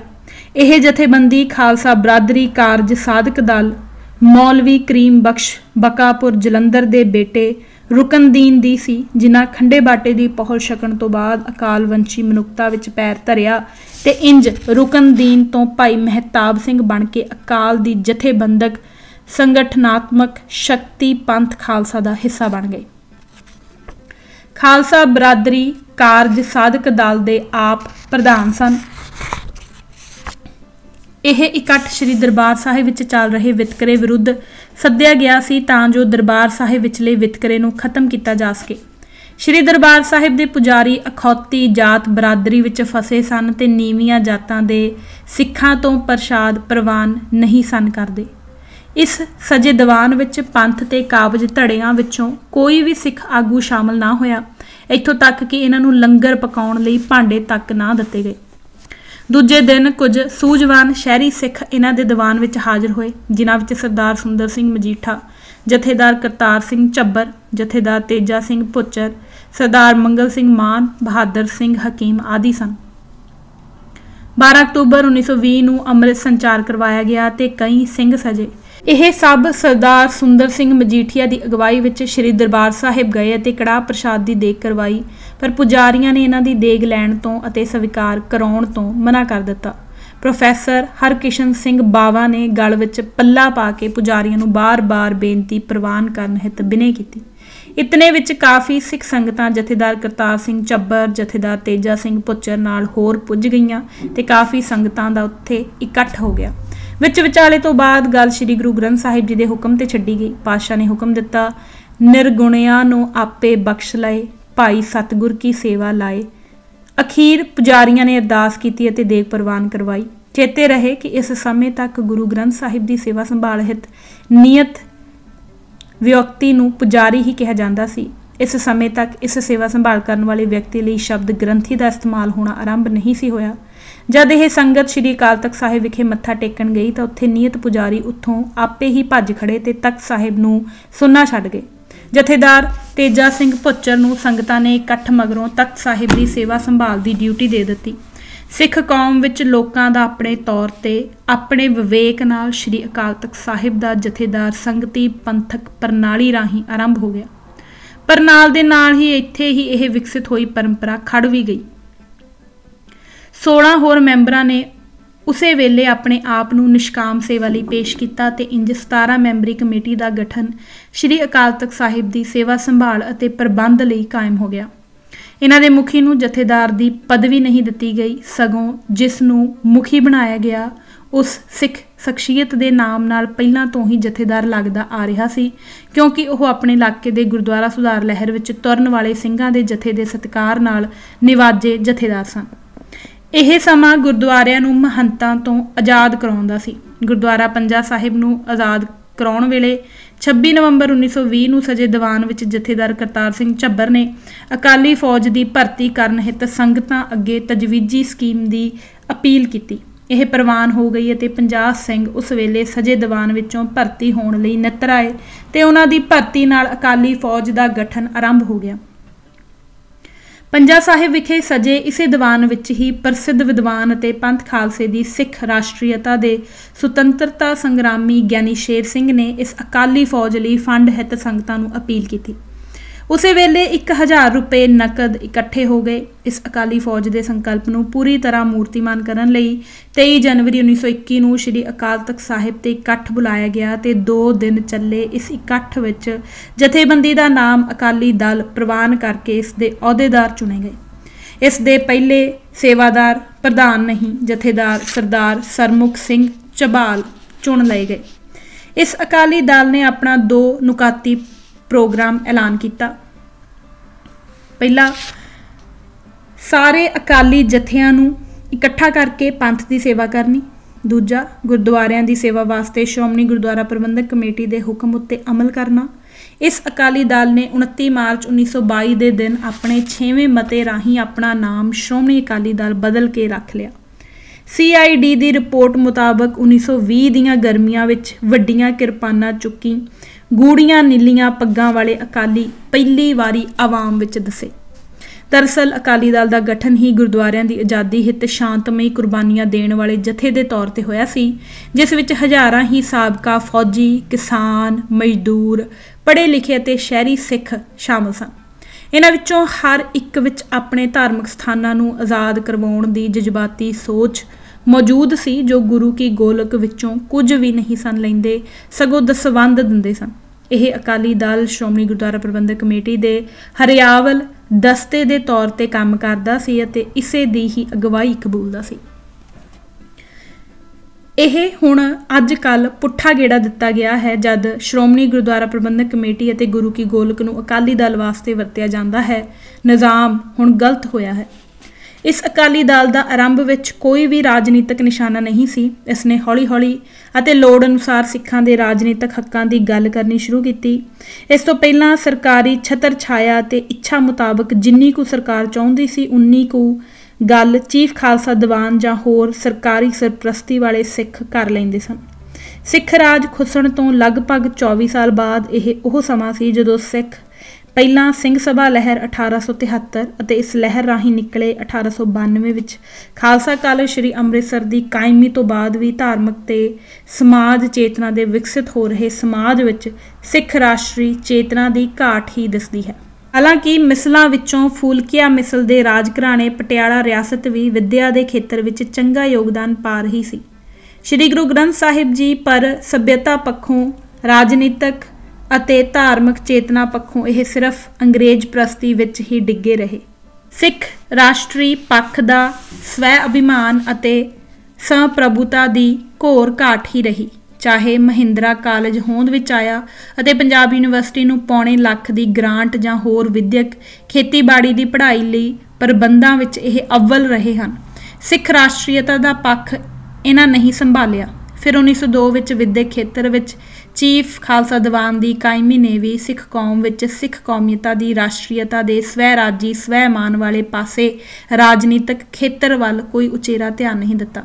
ਸਿੰਘ ਸਭਾ ਲਹਿਰ ਦਾ ਇਹੋ ਅੰਦੋਲਨ ਗੁਰਦੁਆਰਾ ਸੁਧਾਰ ਲਹਿਰ ਦੇ ਰੂਪ ਵਿੱਚ ਆਪਣਾ ਸਰੂਪ ਅਤੇ ਤਾਸੀਰ ਬਦਲ ਗਿਆ। ਰਾਜਨੀਤਿਕ ਪੱਖ ਪੂਰੀ ਤਰ੍ਹਾਂ ਅਣਗੌਲਿਆਂ ਹੀ ਛੱਡ ਦਿੱਤਾ ਗਿਆ। ਇਹ ਸਿਰਫ ਸਿੱਖਾਂ ਵੱਲੋਂ ਮਾਰੀਆਂ ਮੱਲਾਂ ਦੇ ਸੋਹਿਲੇ ਗਾਉਣ ਤੱਕ ਸੀਮਿਤ ਹੋ ਗਿਆ। ਜਦੋਂ ਸਿੱਖ ਗੁਰਦੁਆਰਾ ਸੁਧਾਰ ਲਹਿਰ ਚਲਾ ਰਹੇ ਸਨ ਤਾਂ ਰਾਜਨੀਤਿਕ ਪੱਖੋਂ ਪੂਰੀ ਤਰ੍ਹਾਂ ਆਪਣੇ ਰਾਜਸੀ ਭਵਿੱਖ ਅਤੇ ਹੱਕਾਂ ਪ੍ਰਤੀ ਉਦਾਸੀਨ ਹੀ ਮਿਲਦੇ ਹਨ। ਖੋਹੇ ਗਏ ਸਿੱਖ ਰਾਜ ਦੀ ਵਾਪਸੀ ਦਾ ਅੰਦੋਲਨ ਨਾ ਤਾਂ ਪੰਜਾਬ ਵਿੱਚ ਕੋਈ ਸਿੱਖ ਲੀਡਰ ਸੋਚ ਸਕਿਆ ਤੇ ਨਾ ਹੀ ਇਸ ਹਿੱਤ ਕੋਈ ਲਹਿਰ ਹੀ ਉੱਠ ਸਕੀ ਅਤੇ ਨਾ ਹੀ ਇਸ ਹਿੱਤ ਲੋੜੀਂਦੀ ਚੇਤਨਾ ਪੈਦਾ ਕਰਨ ਵਾਲਾ ਬੁੱਧੀਜੀਵੀ ਪੱਖ ਤੇ ਕਲਮ ਦਾ ਧਨੀ ਹੀ ਸਾਹਮਣੇ ਆਇਆ। ਇਹ ਸਿੱਖਾਂ ਵਿਚਲੀ ਆਪਣੀ ਸ਼ਹਿਨਸ਼ਾਹੀ ਅਤੇ ਸੁਤੰਤਰ ਪਾਤਸ਼ਾਹੀ ਪ੍ਰਤੀ ਮੁਕੰਮਲ ਉਦਾਸੀਨਤਾ ਹੀ ਸੀ। ਅੰਗਰੇਜ਼ ਕਾਲ ਦੌਰਾਨ ਨਿਰੋਲ ਅਤੇ ਸਿੱਧਾ ਰਾਸ਼ਟਰੀ ਪਾਤਸ਼ਾਹੀ ਦੀ ਪ੍ਰਾਪਤੀ ਦਾ ਨਿਸ਼ਾਨਾ ਮਿੱਥ ਕੇ ਸਿੱਖ ਰਾਸ਼ਟਰੀਅਤਾ ਦੀ ਸੁਤੰਤਰ ਪਾਤਸ਼ਾਹੀ ਲਈ ਪਹਿਲਾ ਤੇ ਅਖੀਰਲਾ ਸੁਤੰਤਰਤਾ ਸੰਗਰਾਮ 1849-50 ਵਿੱਚ ਭਾਈ ਮਹਾਰਾਜ ਸਿੰਘ ਨੇ ਹੀ ਲੜਿਆ, ਜਦ ਕਿ ਇਸੇ ਸਮੇਂ ਵਿੱਚ ਨਿੱਕੀਆਂ ਗੱਲਾਂ ਲਈ ਪੰਜਾਬ ਵਿੱਚ ਜਜ਼ਬਾਤੀ ਕੁਰਬਾਨੀਆਂ ਅਤੇ ਸ਼ਹਾਦਤਾਂ ਦਾ ਹੜ੍ਹ ਆਉਂਦਾ ਰਿਹਾ। 1907 ਦੀ ਜ਼ਮੀਨੀ ਬੰਦੋਬਸਤ ਲਹਿਰ, 1914 ਦੀ ਗਦਰ ਲਹਿਰ, 1919 ਨੂੰ ਜਲਿਆਂਵਾਲਾ ਬਾਗ ਦਾ ਕਾਂਡ, ਇੱਥੋਂ ਤੱਕ ਕਿ ਨਿਰੋਲ ਸਿੱਖ ਸ਼ਹਿਨਸ਼ਾਹੀ ਵਾਲੇ ਖਿੱਤੇ ਅਤੇ ਰਾਜ ਸੱਤਾ ਦੇ ਸਵਾਲ ਤੇ ਆਰੰਭ ਹੋਇਆ 1923 ਵਿਚਲਾ ਜੈਤੋਂ ਦਾ ਮੋਰਚਾ ਵੀ ਉਸ ਵਕਤ ਦੇ ਪੜ੍ਹੇ ਲਿਖੇ ਬੁੱਧੀਜੀਵੀ ਅਤੇ ਕੁਰਬਾਨੀਆਂ ਦੇ ਪੁੰਜ ਲੀਡਰਾਂ ਵਿੱਚ ਮਾਨਸਿਕ ਤਬਦੀਲੀ ਨਾ ਲਿਆ ਸਕਿਆ ਤੇ ਪੰਥ ਰਾਜਸੀ ਖੇਤਰ ਵਿਚਲੀ ਆਪਣੀ ਗੁਲਾਮ ਮਾਨਸਿਕਤਾ ਵਿੱਚ ਸਿਆਸੀ ਗੁਲਾਮੀ ਦਾ ਹੀ ਸ਼ਿਕਾਰ ਬਾਰ-ਬਾਰ ਬਣਾਈ ਰੱਖਿਆ ਜਾਂਦਾ ਰਿਹਾ ਹੈ। ਜਦ ਕਿ ਇਕੱਲੇ ਇਸੇ ਜੈਤੋਂ ਦੇ ਮੋਰਚੇ ਵਿੱਚ ਹੀ 10,000 ਸਿੱਖ ਗ੍ਰਿਫਤਾਰ ਕੀਤੇ ਗਏ, 250 ਸ਼ਹੀਦ ਕਰ ਦਿੱਤੇ ਗਏ। ਇਸ ਮੋਰਚੇ ਵਿੱਚ ਹਿੱਸਾ ਲੈਣ ਵਾਲੇ ਸਿੱਖਾਂ ਪਾਸੋਂ ਲੱਖਾਂ ਰੁਪਏ ਜੁਰਮਾਨੇ ਦੇ ਵਸੂਲ ਕੀਤੇ ਗਏ ਅਤੇ ਜਾਇਦਾਦਾਂ ਜ਼ਬਤ ਕੀਤੀਆਂ ਗਈਆਂ। ਮਹਾਰਾਜਾ ਨਾਭਾ ਨੂੰ ਜਲਾਵਤਨ ਕਰ ਦਿੱਤਾ ਗਿਆ, ਜਿਸ ਨੇ ਕਦੇ ਵੀ ਈਨ ਨਾ ਮੰਨੀ ਤੇ ਉਹ ਆਪਣੇ ਸਿੱਖ ਰਾਜ ਨੂੰ ਵਾਪਸ ਲੈਣ ਲਈ ਜਲਾਵਤੀ ਵਿੱਚ ਇਕੱਲਿਆਂ ਹੀ ਕਛਹਿਰੇ ਗਾਤਰੇ ਨਾਲ ਬਿਨਾਂ ਦਸਤਾਰ ਤੋਂ ਸ਼ਹੀਦ ਹੋ ਗਿਆ। ਪਰ ਕਿਸੇ ਉਸ ਦੀ ਬਾਤ ਨਾ ਪੁੱਛੀ। ਇਹ ਜੈਤੋ ਦਾ ਹੀ ਮੋਰਚਾ ਹੈ ਜੋ ਸ਼੍ਰੋਮਣੀ ਅਕਾਲੀ ਦਲ ਵਿਚਲੀ ਅਤੇ ਸਮੁੱਚੇ ਤੌਰ ਤੇ ਉਸ ਵਕਤ ਦੇ ਪੰਥ ਵਿਚਲੀ ਪੰਥ ਖਾਲਸੇ ਦੀ ਰਾਸ਼ਟਰੀ ਪਾਤਸ਼ਾਹੀ ਦੇ ਸੁਤੰਤਰ ਖਿੱਤੇ ਅਤੇ ਆਜ਼ਾਦ ਸਟੇਟ ਦੇ ਸੰਕਲਪ ਤੋਂ ਮਨਫੀ ਹੋਣ ਦਾ ਸਪਸ਼ਟ ਸਬੂਤ ਦਿੰਦਾ ਹੈ। ਬਦਕਿਸਮਤੀ ਇਹੋ ਹੈ ਕਿ ਸਿੱਖ ਇਤਿਹਾਸਕਾਰ ਅਤੇ ਲੇਖਕ ਵਰਗ ਦੇ ਨਾਲ ਹੀ ਨਾਲ ਰਾਜਨੀਤਿਕ ਵਰਗ ਤੇ ਪ੍ਰਚਾਰਕ ਇਸ ਹਾਰ ਅਤੇ ਮੁਕੰਮਲ ਗਿਰਾਵਟ ਨੂੰ ਵੀ ਪ੍ਰਾਪਤੀ ਦੱਸ ਕੇ ਪ੍ਰਚਾਰਦੇ ਹਨ। ਸਿੱਖਾਂ ਵਿੱਚ ਮਾਨਸਿਕ ਗੁਲਾਮੀ ਦਾ ਅਸਲ ਕਾਰਨ ਹੀ ਅਜਿਹੀ ਪੈਦਾ ਕੀਤੀ ਜਾ ਚੁੱਕੀ ਸੋਚ ਦਾ ਹੋਣਾ ਹੈ। ਸਿੱਖ ਰਾਸ਼ਟਰ ਲਈ ਪੰਥ ਖਾਲਸੇ ਦੀ ਸਰਕਾਰੇ ਖਾਲਸਾ ਦੀ ਕਾਇਮੀ ਦਾ ਸੁਪਨਾ ਸਭ ਤੋਂ ਪਹਿਲਾਂ 1849 ਵਿੱਚ ਭਾਈ ਮਹਾਰਾਜ ਸਿੰਘ ਨੇ ਲਿਆ, ਜਿਨ੍ਹਾਂ ਇਸ ਹਿੱਤ ਭਾਰਤ ਅੰਦਰ ਸਿੱਖ ਸੁਤੰਤਰਤਾ ਦੀ ਸਭ ਤੋਂ ਪਹਿਲੀ ਜੰਗ ਜਾਂ ਬਗਾਵਤ ਆਰੰਭ ਕੀਤੀ। ਸਮੁੱਚੇ ਭਾਰਤੀਆਂ ਨੇ ਇਸ ਦਾ ਵਿਰੋਧ ਕੀਤਾ ਤੇ ਇਸ ਸਰਕਾਰੇ ਖਾਲਸਾ ਦੀ ਕਾਇਮੀ ਕਰਨ ਵਾਲੀ ਸਿੱਖ ਜੱਦੋ-ਜਹਿਦ ਨੂੰ ਦਬਾਉਣ ਵਾਸਤੇ ਅੰਗਰੇਜ਼ ਦੇ ਨਾਲ ਮਿਲ ਕੇ ਪੰਥ ਦੇ ਖਿਲਾਫ ਲੜੇ। ਸਭ ਬਾਕੀ ਭਾਰਤੀਆਂ ਦੀ ਤਾਕਤ ਨਾਲ ਅੰਗਰੇਜ਼ ਹਕੂਮਤ ਨੇ ਕੁਝ ਕੁ ਮਹੀਨਿਆਂ ਵਿੱਚ ਹੀ ਇਸ ਬਗਾਵਤ ਅਤੇ ਪਹਿਲੀ ਸੁਤੰਤਰਤਾ ਦੀ ਲੜਾਈ ਨੂੰ ਦਬਾ ਦਿੱਤਾ। ਭਾਈ ਮਹਾਰਾਜ ਸਿੰਘ ਨੂੰ ਗ੍ਰਿਫਤਾਰ ਕਰਕੇ ਕਾਲੇ ਪਾਣੀ ਦੀ ਸਜ਼ਾ ਦੇ ਕੇ ਬਾਅਦ ਵਿੱਚ ਸਿੰਗਾਪੁਰ ਵਿੱਚ ਕੈਦ ਕਰ ਦਿੱਤਾ ਗਿਆ, ਜਿੱਥੇ 6 ਸਾਲ ਬਾਅਦ ਆਪ ਜੀ ਸ਼ਹੀਦ ਹੋ ਗਏ। ਪਰ ਅੰਗਰੇਜ਼ ਦੀ ਈਨ ਨਹੀਂ ਮੰਨੀ ਅਤੇ ਪੰਥ ਦੀ ਗੁਲਾਮੀ ਨਹੀਂ ਸਹੀ। ਇਸ ਪਹਿਲੇ ਖਾਲਿਸਤਾਨੀ ਸ਼ਹੀਦ ਨੂੰ ਅੱਜ ਸਿੱਖ ਕੌਮ ਵਿੱਚ ਕੋਈ ਯਾਦ ਨਹੀਂ ਕਰਦਾ। ਸਿੱਖ ਰਾਸ਼ਟਰੀਅਤਾ ਪ੍ਰਤੀ ਉਦਾਸੀਨਤਾ ਦੀ ਇਹ ਪ੍ਰਤੱਖ ਮਿਸਾਲ ਹੈ। ਇਸ ਤੋਂ ਬਾਅਦ ਸਿੱਖ ਸੁਤੰਤਰਤਾ ਦੇ ਅਤੇ ਸਮਾਜ ਸੁਧਾਰ ਦੇ ਮਿਲਗੋਬੇ ਜਿਹੇ ਸੰਕਲਪ ਨਾਲ ਸ਼ਾਂਤਮਈ ਸੰਘਰਸ਼ ਦਾ ਆਗਾਜ਼ ਬਾਬਾ ਰਾਮ ਸਿੰਘ ਨੇ ਕੀਤਾ, ਜਿਨ੍ਹਾਂ ਨੂੰ ਅੱਜ ਕੱਲ੍ਹ ਉਹਨਾਂ ਨਾਲ ਬੇਇਨਸਾਫੀ ਕਰਦੇ ਹੋਏ ਨਾਮਧਾਰੀ ਕਹਿ ਕੇ ਉਹਨਾਂ ਦੀ ਸ਼ਖਸੀਅਤ ਦਾ ਘਾਣ ਕੀਤਾ ਜਾਂਦਾ ਹੈ। ਬਾਬਾ ਰਾਮ ਸਿੰਘ ਵੀ ਸਰਕਾਰੇ ਖਾਲਸਾ ਮਹਾਰਾਜਾ ਰਣਜੀਤ ਸਿੰਘ ਦੀ ਫੌਜ ਵਿੱਚ ਭਰਤੀ ਸਨ ਅਤੇ ਕੁੰਵਰ ਨੌਨਿਹਾਲ ਸਿੰਘ ਦੀ ਰੈਜੀਮੈਂਟ ਦੇ ਸਿਪਾਹੀ ਸਨ। ਪਹਿਲੀ ਐਂਗਲੋ ਸਿੱਖ ਵਾਰ 1845 ਤੋਂ ਬਾਅਦ ਇਹਨਾਂ ਨੇ ਫੌਜ ਤੋਂ ਅਸਤੀਫਾ ਦੇ ਦਿੱਤਾ ਸੀ ਅਤੇ ਆਪਣੇ ਪਿੰਡ ਵਿੱਚ ਹੀ ਕਰਿਆਨੇ ਦੀ ਦੁਕਾਨ ਕਰ ਲਈ ਸੀ। ਬਾਅਦ ਵਿੱਚ ਇਹਨਾਂ ਵਿਚਲੇ ਸਿੰਘ ਦੇ ਜਜ਼ਬਾਤਾਂ ਨੇ ਇਹਨਾਂ ਨੂੰ ਵਲੂੰਦਰਿਆ ਤੇ ਇਹਨਾਂ ਦੁਬਾਰਾ ਸਿੱਖ ਰਾਜ ਵਾਪਸ ਲੈਣ ਦਾ ਮਨ ਬਣਾ ਕੇ ਆਪਣਾ ਅੰਦੋਲਨ ਸਰਕਾਰੇ ਖਾਲਸਾ ਲਈ ਸ਼ੁਰੂ ਕੀਤਾ, ਜੋ ਨਿਰੋਲ ਸਿਆਸੀ ਰਾਜ ਸੱਤਾ ਦੀ ਬਹਾਲੀ ਲਈ ਸੀ। ਇਸੇ ਲਈ ਇਹਨਾਂ ਅੰਗਰੇਜ਼ੀ ਨਿਜ਼ਾਮ ਦੇ ਗਵਰਨਰ ਦੇ ਬਰਾਬਰ ਆਪਣੇ ਸੂਬੇ ਸਥਾਪਿਤ ਕੀਤੇ ਅਤੇ ਗੁਪਤ ਤੌਰ ਤੇ ਫੌਜ ਦੀ ਭਰਤੀ ਆਰੰਭੀ। ਇਸ ਸਾਰੀ ਮੁਹਿੰਮ ਨੂੰ ਅੰਗਰੇਜ਼ ਭਾਂਪ ਗਏ ਤੇ ਉਹਨਾਂ ਆਪਣੇ ਖੂਫੀਆ ਅਧਿਕਾਰੀ ਇਹਨਾਂ ਦੇ ਨਾਲ ਇਸ ਹੱਦ ਤੱਕ ਜੋੜ ਦਿੱਤੇ ਕਿ ਉਹ ਇਹਨਾਂ ਦੇ ਗੜਵਈ ਤੱਕ ਬਣਨ ਵਿੱਚ ਕਾਮਯਾਬ ਹੋ ਗਏ ਤੇ ਅਖੀਰ ਰੰਗੂਨ ਵਿੱਚ ਇਹਨਾਂ ਦੀ ਜਲਾਵਤਨੀ ਕਰਵਾ ਕੇ ਹੀ ਸਮੁੰਦਰ ਤੱਟ ਤੋਂ ਇਹਨਾਂ ਨੂੰ ਦੱਸ ਕੇ ਵਾਪਸ ਪਰਤੇ ਕਿ ਮੇਰਾ ਕੰਮ ਇੱਥੋਂ ਤੱਕ ਦਾ ਹੀ ਸੀ ਜੀ, ਹਾਲਾਂਕਿ ਅੰਗਰੇਜ਼ ਇਹਨਾਂ ਦੇ ਅੰਦੋਲਨ ਨੂੰ ਆਪਣੇ ਖੂਫੀਆ ਅਫਸਰਾਂ ਰਾਹੀਂ ਜੋ ਇਹਨਾਂ ਨਾਲ ਜੋੜ ਦਿੱਤੇ ਸਨ, ਇਹਨਾਂ ਦੇ ਸਿਆਸੀ ਮਨੋਰਥਾਂ ਵਾਲੇ ਸੰਗਰਾਮ ਨੂੰ ਸਮਾਜ ਸੁਧਾਰਕ ਅਤੇ ਹਿੰਦੂਪੁਣੇ ਵਾਲੇ ਧਾਰਮਿਕ ਅਡੰਬਰਾਂ ਰਾਹੀਂ ਸਿੱਖੀ ਤੋਂ ਦੂਰ ਲੈ ਜਾਣ ਵਿੱਚ ਕਾਮਯਾਬ ਹੋ ਗਿਆ ਸੀ। ਪਰ ਫਿਰ ਵੀ ਬਾਬਾ ਰਾਮ ਸਿੰਘ ਖੁਦ ਅੰਮ੍ਰਿਤਧਾਰੀ ਅਤੇ ਰਹਿਤਵਾਨ ਹੀ ਰਹੇ। ਇਹਨਾਂ ਵਿੱਚ ਬਹੁਤ ਸਾਰੇ ਬਾਬਾ ਬਾਲਕ ਸਿੰਘ ਪੇਸ਼ਾਵਰ ਵਾਲਿਆਂ ਦੇ ਚੇਲੇ ਵੀ ਸਨ, ਜਿਨ੍ਹਾਂ ਇਸ ਸਾਰੀ ਦੀ ਸਾਰੀ ਮੂਵਮੈਂਟ ਦਾ ਰੁਖ ਹੀ ਬਦਲ ਕੇ ਰੱਖ ਦਿੱਤਾ।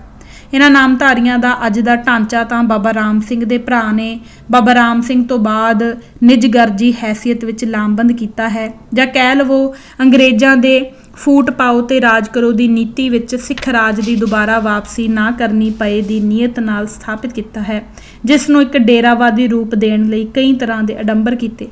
ਬਾਬਾ ਰਾਮ ਸਿੰਘ ਦੀ ਜਲਾਵਤਨੀ ਵਿੱਚ ਰੰਗੂਨ ਉਸੇ ਹੀ ਸਥਾਨ ਤੇ ਜਿੱਥੇ ਬਹਾਦਰ ਸ਼ਾਹ ਜ਼ਫਰ ਦੀ ਮੌਤ ਹੋਈ ਸੀ, ਉਸੇ ਜਗ੍ਹਾ ਇਹਨਾਂ ਦੀ 29 ਨਵੰਬਰ 1885 ਵਿੱਚ ਮੌਤ ਤੋਂ ਬਾਅਦ ਵੀ ਅੱਜ ਤੱਕ ਇਹਨਾਂ ਨੂੰ ਜਿਉਂਦਾ ਦੱਸਦੇ ਹਨ ਤੇ ਆਪਣਾ ਡੇਰਾ ਚਲਾਉਂਦੇ ਹਨ।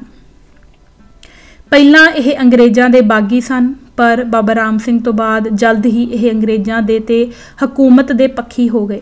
ਹੁਣ ਇਹ ਸਿੱਖੀ ਅਸੂਲਾਂ ਤੋਂ ਬਾਗੀ ਹਨ, ਪਰ ਸਿੱਖ ਸੁਤੰਤਰਤਾ ਦੀ ਰਾਸ਼ਟਰੀਅਤਾ ਨੂੰ ਜਗਾਉਣ ਵਾਲੇ ਅਤੇ ਉਸ ਨੂੰ ਸਥਾਪਿਤ ਕਰਨ ਹਿੱਤ ਸੰਘਰਸ਼ ਕਰਨ ਵਾਲੇ ਇਹ ਭਾਈ ਮਹਾਰਾਜ ਸਿੰਘ ਤੋਂ ਬਾਅਦ ਦੂਜੇ ਖਾਲਿਸਤਾਨੀ ਸੁਤੰਤਰਤਾ ਸੰਗਰਾਮੀ ਹਨ। ਚਾਹੇ ਇਹਨਾਂ ਦੇ ਵਰਤਮਾਨ ਚੇਲਿਆਂ ਦੀ ਪੋਜੀਸ਼ਨ ਜੋ ਮਰਜ਼ੀ ਹੋਵੇ, ਇਸ ਅਟੱਲ ਸੱਚਾਈ ਤੋਂ ਕੋਈ ਮੁਨਕਰ ਨਹੀਂ ਹੋ ਸਕਦਾ। ਫਿਰ ਚਾਹੇ ਇਹ ਇਸ ਤੋਂ ਜਿੰਨਾ ਮਰਜ਼ੀ ਮੂੰਹ ਫੇਰੀ ਜਾਣ, ਪਰ ਸੱਚ ਸੱਚ ਹੀ ਰਹੇਗਾ ਕਿ ਹਕੂਮਤ ਨੇ ਇਹਨਾਂ ਨੂੰ ਸਿੱਖਾਂ ਵਿੱਚ ਪੱਕੀ ਵੰਡੀ ਪਾਉਣ ਲਈ ਖੁੱਲ੍ਹੇ ਤੌਰ ਤੇ ਵਰਤਿਆ ਹੈ ਤੇ ਇਹਨਾਂ ਨੇ ਇਹ ਕੰਮ ਸਵੈ ਇੱਛਾ ਨਾਲ ਕੀਤਾ ਹੈ। ਅੰਗਰੇਜ਼ਾਂ ਦੀ ਇਸੇ ਨੀਤੀ ਸਿਧਾਂਤ ਨੂੰ ਹੀ ਭਾਰਤ ਸਰਕਾਰ ਨੇ ਸਿੱਖਾਂ ਉੱਪਰ ਜੂਨ 84 ਦੇ ਹਮਲੇ ਤੋਂ ਬਾਅਦ ਵਰਤਿਆ ਤੇ ਭਾਈ ਜਰਨੈਲ ਸਿੰਘ ਖਾਲਸਾ ਭਿੰਡਰਾਂ ਵਾਲਿਆਂ ਦੇ ਸ਼ਹੀਦੀ ਹਾਸਲ ਕਰ ਲੈਣ ਤੋਂ ਬਾਅਦ ਵੀ ਇਹਨਾਂ ਦੇ ਪਰਿਵਾਰ ਬਾਬਾ ਜੋਗਿੰਦਰ ਸਿੰਘ, ਭਰਾਤਾ ਹਰਚਰਨ ਸਿੰਘ ਅਤੇ ਭਤੀਜੇ ਭਾਈ ਜਸਬੀਰ ਸਿੰਘ, ਇਹਨਾਂ ਦੀ ਸੰਸਥਾ ਦਮਦਮੀ ਟਕਸਲਾ ਦੇ ਬਾਬਾ ਠਾਕਰ ਸਿੰਘ ਤੇ ਇਸ ਦੇ ਚੇਲੇ ਭਾਈ ਮੋਕਮ ਸਿੰਘ, ਮਲਕੀਤ ਸਿੰਘ, ਅਜੈਬ ਸਿੰਘ ਤੇ ਹੁਣ ਧੁਮਾ ਤੇ ਹੋਰ ਅਨੇਕਾਂ ਰਾਹੀਂ ਅਤੇ ਇਹਨਾਂ ਦੀ ਸਿਆਸੀ ਸੋਚ ਦੇ ਬਣੇ ਨੇਤਾ ਸਿਮਰਨਜੀਤ ਸਿੰਘ IPS ਰਾਹੀਂ ਨਾਮਧਾਰੀ ਕੂਕਾ ਲਹਿਰ ਦੇ ਰਾਮ ਸਿੰਘ ਵਾਂਗ ਹੀ ਸਵੈ ਇੱਛਾ ਨਾਲ ਵਿਕਾਊ ਬਣ ਕੇ ਜਿਉਂਦਾ ਜਾਗਦਾ ਰੱਖਿਆ। ਸਿੱਖ ਕੌਮ ਇੰਜ ਤੀਜੀ ਵਾਰ ਆਪਣੀ ਅੱਡਰੀ ਵਿਲੱਖਣ ਸੁਤੰਤਰ ਹੋਂਦ ਦੀ ਰਾਸ਼ਟਰੀਅਤਾ ਨੂੰ ਆਗੂ ਦੇ ਆਉਣ ਦੀ ਆਸ ਵਿੱਚ ਨਿਰਾਸ਼ ਹੋ ਕੇ ਖੁਦ ਆਪ ਹੀ ਖਤਮ ਕਰਵਾ ਬੈਠੀ ਹੈ। ਤੁਸੀਂ ਕਹੋਗੇ ਪਹਿਲੀ ਕਿਹੜੀ ਸੀ? ਉਹ ਸੀ ਮਹਾਰਾਜਾ ਦਲੀਪ ਸਿੰਘ ਦੀ ਆਸ, ਜਿਸ ਨੂੰ ਅੰਗਰੇਜ਼ ਕਿਡਨੈਪਰ ਚੁੱਕ ਕੇ ਲੈ ਗਿਆ ਸੀ ਤੇ ਰਾਸ਼ਟਰੀਅਤਾ ਦੀ ਚੇਤਨਾ ਤੋਂ ਸੱਖਣੀ ਕੌਮ ਕੁਝ ਨਾ ਕਰ ਸਕੀ। ਇਸੇ ਵਿੱਚ ਹੀ ਇੱਕ ਚੌਥੀ ਘਟਨਾ ਨੂੰ ਵੀ ਜੋੜ ਕੇ ਪੜ੍ਹਿਆ ਜਾਣਾ ਲਾਜ਼ਮੀ ਹੈ। ਇਹ ਆਗੂ ਦੇ ਆਉਣ ਦੀ ਆਸ ਨਾਲ ਸੰਬੰਧਿਤ ਨਾ ਹੋ ਕੇ ਸ਼ਰੇਆਮ ਆਗੂ ਨਾਲ ਧੋਖਾ ਕਰਕੇ ਆਪਣੀ ਰਾਸ਼ਟਰੀਅਤਾ ਦੀ ਸੁਤੰਤਰਤਾ ਨੂੰ ਬੇਗੈਰਤ ਅਕਾਲੀ ਲੀਡਰਾਂ ਮਗਰ ਲੱਗ ਕੇ ਖਤਮ ਕਰਵਾ ਜਾਣ ਨਾਲ ਸੰਬੰਧ ਰੱਖਦੀ ਹੈ। ਇਹ ਵਿਸ਼ੇਸ਼ ਧਿਆਨ ਮੰਗਦੀ ਸੱਚਾਈ ਹੈ ਮਹਾਰਾਜਾ ਨਾਭਾ ਦੀ ਜੈਤੋਂ ਦੇ ਮੋਰਚੇ ਤੋਂ ਬਾਅਦ ਜਲਾਵਤਨੀ ਵਿੱਚ ਹੀ ਸਿੱਖ ਰਾਸ਼ਟਰੀਅਤਾ ਲਈ ਐਲਾਨੀਆ ਤੌਰ ਤੇ 20ਵੀਂ ਸਦੀ ਦੇ ਇੱਕਮਾਤਰ ਪਹਿਲੇ ਸ਼ਹੀਦ ਹੋਣ ਦੀ ਸੱਚਾਈ, ਜਿਸ ਨੂੰ ਸਿੱਖ ਇਤਿਹਾਸਕਾਰ ਭਾਰਤੀ ਲਾਭਾਂ ਅੱਗੇ ਵਿਕਾਊ ਮਾਲ ਦੀ ਤਰ੍ਹਾਂ ਭੁੱਲ ਗਏ ਹਨ।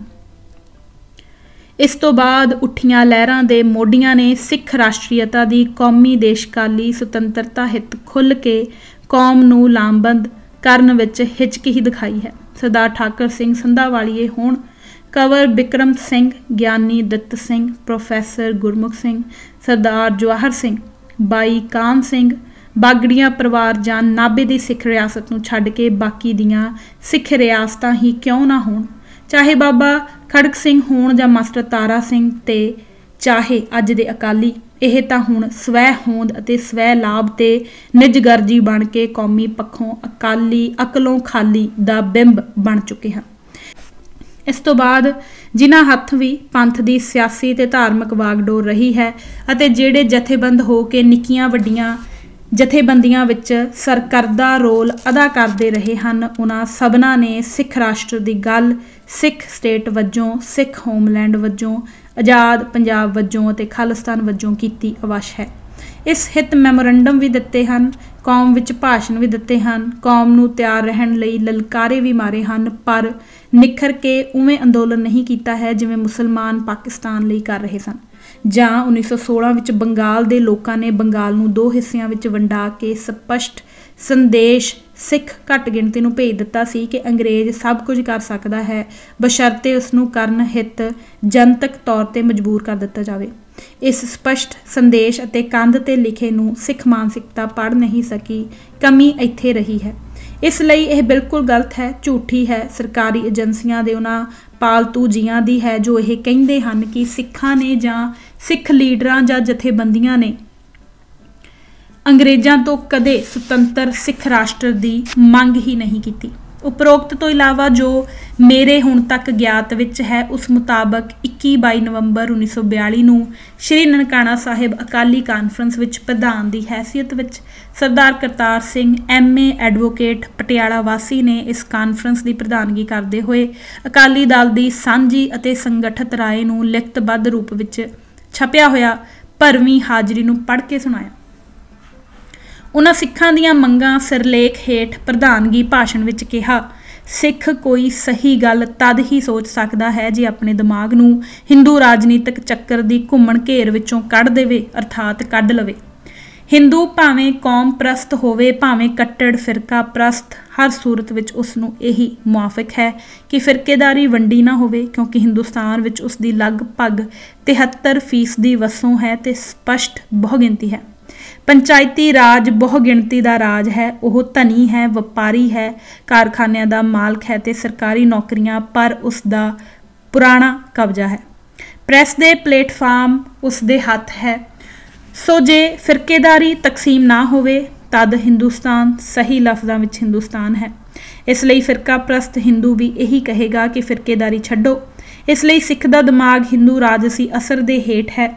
ਹਿੰਦੂ ਅਖਬਾਰ ਪੜ੍ਹ ਕੇ ਸਿੱਖ ਵੀ ਇਹੀ ਗੀਤ ਗਾਉਣ ਲੱਗ ਜਾਂਦਾ ਹੈ ਕਿ ਫਿਰਕੂਪੁਣਾ ਕੱਢ ਦੇਵੋ, ਪਰ ਮੁਸਲਮਾਨ ਹਿੰਦੂ ਰਾਜਨੀਤੀ ਤੋਂ ਆਜ਼ਾਦ ਹੈ। ਇਹੀ ਕਾਰਨ ਹੈ ਕਿ ਅੱਜ 23% ਮੁਸਲਮਾਨ 73% ਹਿੰਦੂ ਦੇ ਮੁਕਾਬਲੇ ਜ਼ਿਆਦਾ ਮਜ਼ਬੂਤ ਹੈ। ਮੌਜੂਦਾ ਫਿਰਕੇਦਾਰੀ ਖਿੱਚ ਸਮੇਂ ਜੇ ਸਿੱਖ ਸੁੱਤੇ ਰਹੇ ਤਦ ਇਹਨਾਂ ਦੀ ਰਾਜਸੀ ਮੌਤ ਦੀ ਘੰਟੀ ਵੱਜ ਜਾਵੇਗੀ। ਇਸ ਲਈ ਜ਼ਰੂਰਤ ਹੈ ਕਿ ਸਿੱਖ ਫਿਰਕੂ ਕਹਾਉਣ ਤੋਂ ਸ਼ਰਮ ਨਾ ਕਰਨ। ਇਸੇ ਲਿਖਤ ਤਕਰੀਰ ਵਿੱਚ ਅੱਗੇ ਭਵਿੱਖਤ ਰਾਜ ਬਣਤਰ ਅਤੇ ਸਿੱਖ ਸਿਰਲੇਖ ਹੇਠ ਨਵੇਂ ਸੂਬੇ ਦੀ ਮੰਗ ਕਰਦੇ ਹੋਏ ਤਕਰੀਰ ਦੇ ਪੰਨਾ 10 ਤੋਂ 15 ਤੱਕ ਸਪਸ਼ਟ ਕਿਹਾ ਗਿਆ ਅਤੇ ਇਸ ਲਿਖਤ ਨੂੰ ਇਸ ਸਮਾਗਮ ਵਿੱਚ ਸਰਬਸੰਮਤੀ ਨਾਲ ਪਾਸ ਕੀਤਾ ਗਿਆ ਕਿ ਆਜ਼ਾਦ ਪੰਜਾਬ ਦੀ ਮੰਗ ਸਾਡੇ ਪ੍ਰਤੀਨਿਧਾਂ ਨੇ ਸਰ ਕ੍ਰਿਪਸ ਦੇ ਸਾਹਮਣੇ ਰੱਖੀ ਸੀ। ਇਸ ਦੀ ਕੁਝ ਤਾਇਦ 28 ਅਪ੍ਰੈਲ 1942 ਦੀ ਤਕਰੀਰ ਵਿੱਚ ਵਜ਼ੀਰ ਹਿੰਦ ਹਕੂਮਤ ਬਰਤਾਨੀਆ ਵੱਲੋਂ ਕਰ ਚੁੱਕੇ ਹਨ। ਮੇਰਾ ਭਾਵ ਇਹ ਹੈ ਕਿ ਜੇ ਅਸੀਂ ਹਿੰਮਤ ਕਰੀਏ ਤਦ ਤਕਸੀਮ ਪੰਜਾਬ ਅਮਲ ਵਿੱਚ ਆ ਜਾਣ ਵਾਲੀ ਗੱਲ ਹੈ। ਕਈ ਭੁੱਲੇ ਹੋਏ ਲੋਕ ਇਸ ਮੰਗ ਨੂੰ ਖਾਲਿਸਤਾਨ ਦਾ ਨਾਮ ਦਿੰਦੇ ਹਨ। ਇਸ ਤਕਸੀਮ ਨਾਲ ਅੰਗਰੇਜ਼ੀ ਪੰਜਾਬ ਦੇ ਸਿੱਖਾਂ ਦੀ ਭਾਰੀ ਬਹੁਗਿਣਤੀ ਆਜ਼ਾਦ ਪੰਜਾਬ ਵਿੱਚ ਆ ਜਾਵੇਗੀ। ਸਿੱਖ ਰਿਆਸਤਾਂ ਵੀ ਆਖਰ ਇਸੇ ਵਿੱਚ ਮਿਲ ਜੁਲ ਕੇ ਰਹਿਣਗੀਆਂ। ਸੋ ਸਿੱਖਾਂ ਦੀ ਇੱਕ ਥਾਂ ਤਕੜੀ ਆਵਾਜ਼ ਬਣ ਜਾਵੇਗੀ। ਮੇਰੇ ਪਾਸੋਂ ਪੁੱਛਿਆ ਜਾ ਸਕਦਾ ਹੈ ਕਿ ਸਾਂਝੇ ਪੰਜਾਬ ਤੋਂ ਬਾਹਰ ਰਹੇ ਸਿੱਖਾਂ ਦਾ ਕੀ ਹਾਲ। ਮੈਂ ਇਸ ਦੇ ਉੱਤਰ ਵਿੱਚ ਕਹਾਂਗਾ ਕਿ ਜੇ ਸਾਰਾ ਹੀ ਪੰਜਾਬ ਅਧੀਨ ਰਹੇ ਫਿਰ ਉਹਨਾਂ ਸਾਂਝੇ ਪੰਜਾਬ ਤੋਂ ਬਾਹਰ ਰਹਿ ਜਾਣ ਵਾਲੇ ਸਿੱਖ ਭਰਾਵਾਂ ਨੂੰ ਕੀ ਲਾਭ। ਜੇ 5 ਭਾਈਆਂ ਦੇ ਕਿਸੇ ਔਖ ਵਿੱਚ ਰਹਿੰਦੀਆਂ 4 ਆਜ਼ਾਦ ਹੋ ਜਾਣ ਤਦ ਉਹਨਾਂ ਦੀ ਆਜ਼ਾਦੀ 5ਵੇਂ ਭਾਈ ਲਈ ਵੀ ਸੁਖਦਾਈ ਹੋਵੇਗੀ। ਉਹ ਕਦੇ ਪਸੰਦ ਨਹੀਂ ਕਰੇਗਾ ਕਿ ਬਾਕੀ 4 ਵੀ ਮੇਰੇ ਤਰ੍ਹਾਂ ਹੀ ਔਖੇ ਰਹਿਣ। ਸਗੋਂ ਆਜ਼ਾਦ ਹੋਏ 4 5ਵੇਂ ਭਾਈ ਦੀ ਸਮੇਂ ਸਿਰ ਸਹਾਇਤਾ ਕਰ ਸਕਣਗੇ। ਜਿਵੇਂ ਸਿੰਧ ਦੇ ਅਲੱਗ ਹੋਣ ਨਾਲ ਬੰਬਈ ਦੇ ਮੁਸਲਮਾਨ ਕਮਜ਼ੋਰ ਹੋਏ, ਪਰ ਬੰਬਈ ਹੁਣ ਮੁੰਬਈ ਵਾਸੀ ਮਿਸਟਰ ਜਿਨ੍ਹਾਂ ਨੇ ਸਾਰਾ ਜ਼ੋਰ ਲਾ ਕੇ ਸਿੰਧ ਅਲੱਗ ਕਰਵਾਇਆ, ਉਹ ਜਾਣਦਾ ਸੀ ਕਿ ਥਾਂ-ਥਾਂ ਵੱਡੀ ਤਾਕਤ ਦੇ ਮੁਕਾਬਲੇ ਬਹੁਤੀ ਤਾਕਤ ਇੱਕ ਥਾਂ ਜਮ੍ਹਾਂ ਹੋਣੀ ਚੰਗੀ ਹੈ। ਹੁਣ ਵੀ ਜੇ ਪਾਕਿਸਤਾਨ ਬਣਿਆ ਤਦ ਹਿੰਦੂ ਸੂਬਿਆਂ ਦੇ ਮੁਸਲਮਾਨਾਂ ਨੂੰ ਨੁਕਸਾਨ ਹੋਵੇਗਾ, ਪਰ ਸਮੇਤ ਮਿਸਟਰ ਜਿਨ੍ਹਾਂ ਦੇ ਹਿੰਦ ਸੂਬਿਆਂ ਦੇ ਮੁਸਲਮਾਨ ਪਾਕਿਸਤਾਨ ਦੀ ਮੰਗ ਕਰ ਰਹੇ ਹਨ, ਉਹਨਾਂ ਦਾ ਖਿਆਲ ਹੈ ਕਿ ਇੱਕ ਥਾਂ ਤਾਕਤ ਬਣਿਆ ਸਭ ਲਈ ਲਾਭਦਾਇਕ ਹੋਵੇਗਾ ਤੇ ਘੱਟ ਗਿਣਤੀ ਵਾਲੇ ਥਾਈਂ ਮੁਸਲਮਾਨਾਂ ਨੂੰ ਜੋ ਨੁਕਸਾਨ ਦੱਸਦਾ ਹੈ ਉਹ ਅਸਲ ਵਿੱਚ ਉਹਨਾਂ ਲਈ ਨਫਾ ਸਾਬਤ ਹੋਵੇਗਾ। ਮਦਰਾਸੀ ਰਾਜਗੋਪਾਲ ਆਚਾਰੀਆ ਪੰਜਾਬੀ ਹਿੰਦੂ ਦਾ ਘੱਟ ਹੀ ਫਿਕਰ ਕਰਦਾ ਹੈ। ਮੁਸਲਮਾਨ ਸਾਰੀ ਮੁਸਲਿਮ ਕੌਮ ਲਈ ਸੋਚਦਾ ਹੈ। ਸੋ ਸਿੱਖ ਵੀ ਸਾਰੇ ਪੰਥ ਦਾ ਸਮੁੱਚੇ ਧਿਆਨ ਕਰੇ, ਨਾ ਕਿ ਆਪਣੇ ਆਪਣੇ ਪਿੰਡ ਤੇ ਇਲਾਕਿਆਂ ਦਾ। ਜਦ ਇੱਕ ਥਾਂ ਪੰਥ ਮਜ਼ਬੂਤ ਹੋਵੇਗਾ ਉਸ ਦਾ ਲਾਭ ਹਰ ਥਾਂ ਪੁੱਜੇਗਾ। पाकिस्तान ना मन्निया जावे साडी यह दिली ख्वाहिश है। इस सूरत विच आज़ाद ते साझा पंजाब जो नवां बनेगा फिरकेदारी फैसले दे जाल तो बरी हो जाएगा। पाकिस्तान बनने की सूरत विच पंजाब दा तकड़ा हिस्सा इस बला तो बच जाएगा। साडे पाकिस्तानी मुसलमान भाई सिखां हिंदुआं नाल चंगा सलूक करनगे ते हिंदुस्तान दे उन्नत नवे सूबे विच सिख हिंदू मुसलमान वीरां नूं सुख देणगे। पर रब ना करे जे पाकिस्तान विच जुल्म होवे तद आज़ाद पंजाब विच सिखां लई खड़े होण नूं थां होवेगा। कलगी वाले दी बरकत आज़ाद पंजाब विचों सहजे ही अकाली फूला सिंह, हरी सिंह नलूआ, महाराजा रणजीत सिंह ते बीबी साहिब कौर पटियाले जिहे बहादुर मर्द ते भैणां प्रगट कर सकेगी। मेरी राय विच सिख लीडरां ने यह तजवीज़ वेले सिर सोची है ते जरूरत है कि सारी कौम इस पिछे हल्ला बोल देवे। अकाल पुरख कामयाबी बख्शेगा। असीं यह जाणदे हां कि हिंदुस्तान दे टुकड़े करने देश का घात है, पर असूली तौर पर कांग्रेस ने पाकिस्तान मान लिया है। कांग्रेस वाली पोजीशन ही हुकूमत बरतानिया दी है। राजगोपालाचारिया दा ग्रुप ते कम्यूनिस्ट पार्टी वाले ललकारदे रहे हैं कि जिन्हां दी गल फौरन मान लो। डॉक्टर अंबेडकर जिहे अछूत लीडर पाकिस्तान दे वकील हैं। यह सब दे सब ग्रुप हिंदुआं विच ही हैं। जे इन्हां नाल कांग्रेस नूं जोड़ लईए तद असीं कह सकते हाँ कि 80% हिंदू बहुगिणती पाकिस्तान किसी न किसी सूरत विच मान चुकी है। हुण सोचो, हिंदू मान गए, हुकूमत मान गई तो मुसलमान दी इस पर फिर भी तसल्ली नहीं। वह होर भी साफ तरीके नाल इस नूं लैण लई तुले हुए हैं। इस दशा विच केवल सिखां दा पाकिस्तानियां नाल ना होना अर्थ ही की रखता है। सही राजनीति यह है कि जे हिंदू बहुगिणती पाकिस्तान दे उल्ट होवे तद सारे सिख इन्हां दी मदद करन ते जे हिंदू खुद ही पाकिस्तान मान रहे हैं तो फिर सिख जतन करन कि इस बीमारी के असर नूं घट तो घट होण देण। सो इसका इलाज भी नवे आज़ाद पंजाब सूबे की मंग है। गल कि पाकिस्तान बने जां ना बने, दोहां सूरतां विच नवे सूबे आज़ाद पंजाब की मंग सिखां दी कौमी मंग है ते इस वेले पंथ दे सामने एक कौमी मोर्चा है। सरकार नूं यह स्पष्ट समझ लेना चाहिए है कि मौजूदा हालात विच किसी फैसले ते किसी भविखत राज बनतर नूं सिख नहीं मनणगे जे उन्हां दी सलाह बिना कोई घाड़त घड़ी जावे। सिख भी यह फेर समझ लैण कि हिंदू फिरकेदार भी गैर फिरकू कहा के भी अपनी कौम की सेवा कर सकता है, पर मुल्क के मौजूदा हालात विच फिरकेदारी नूं छड्ड के सिख अपने पंथ की हस्ती नूं खत्म करन दा कारण होवेगा।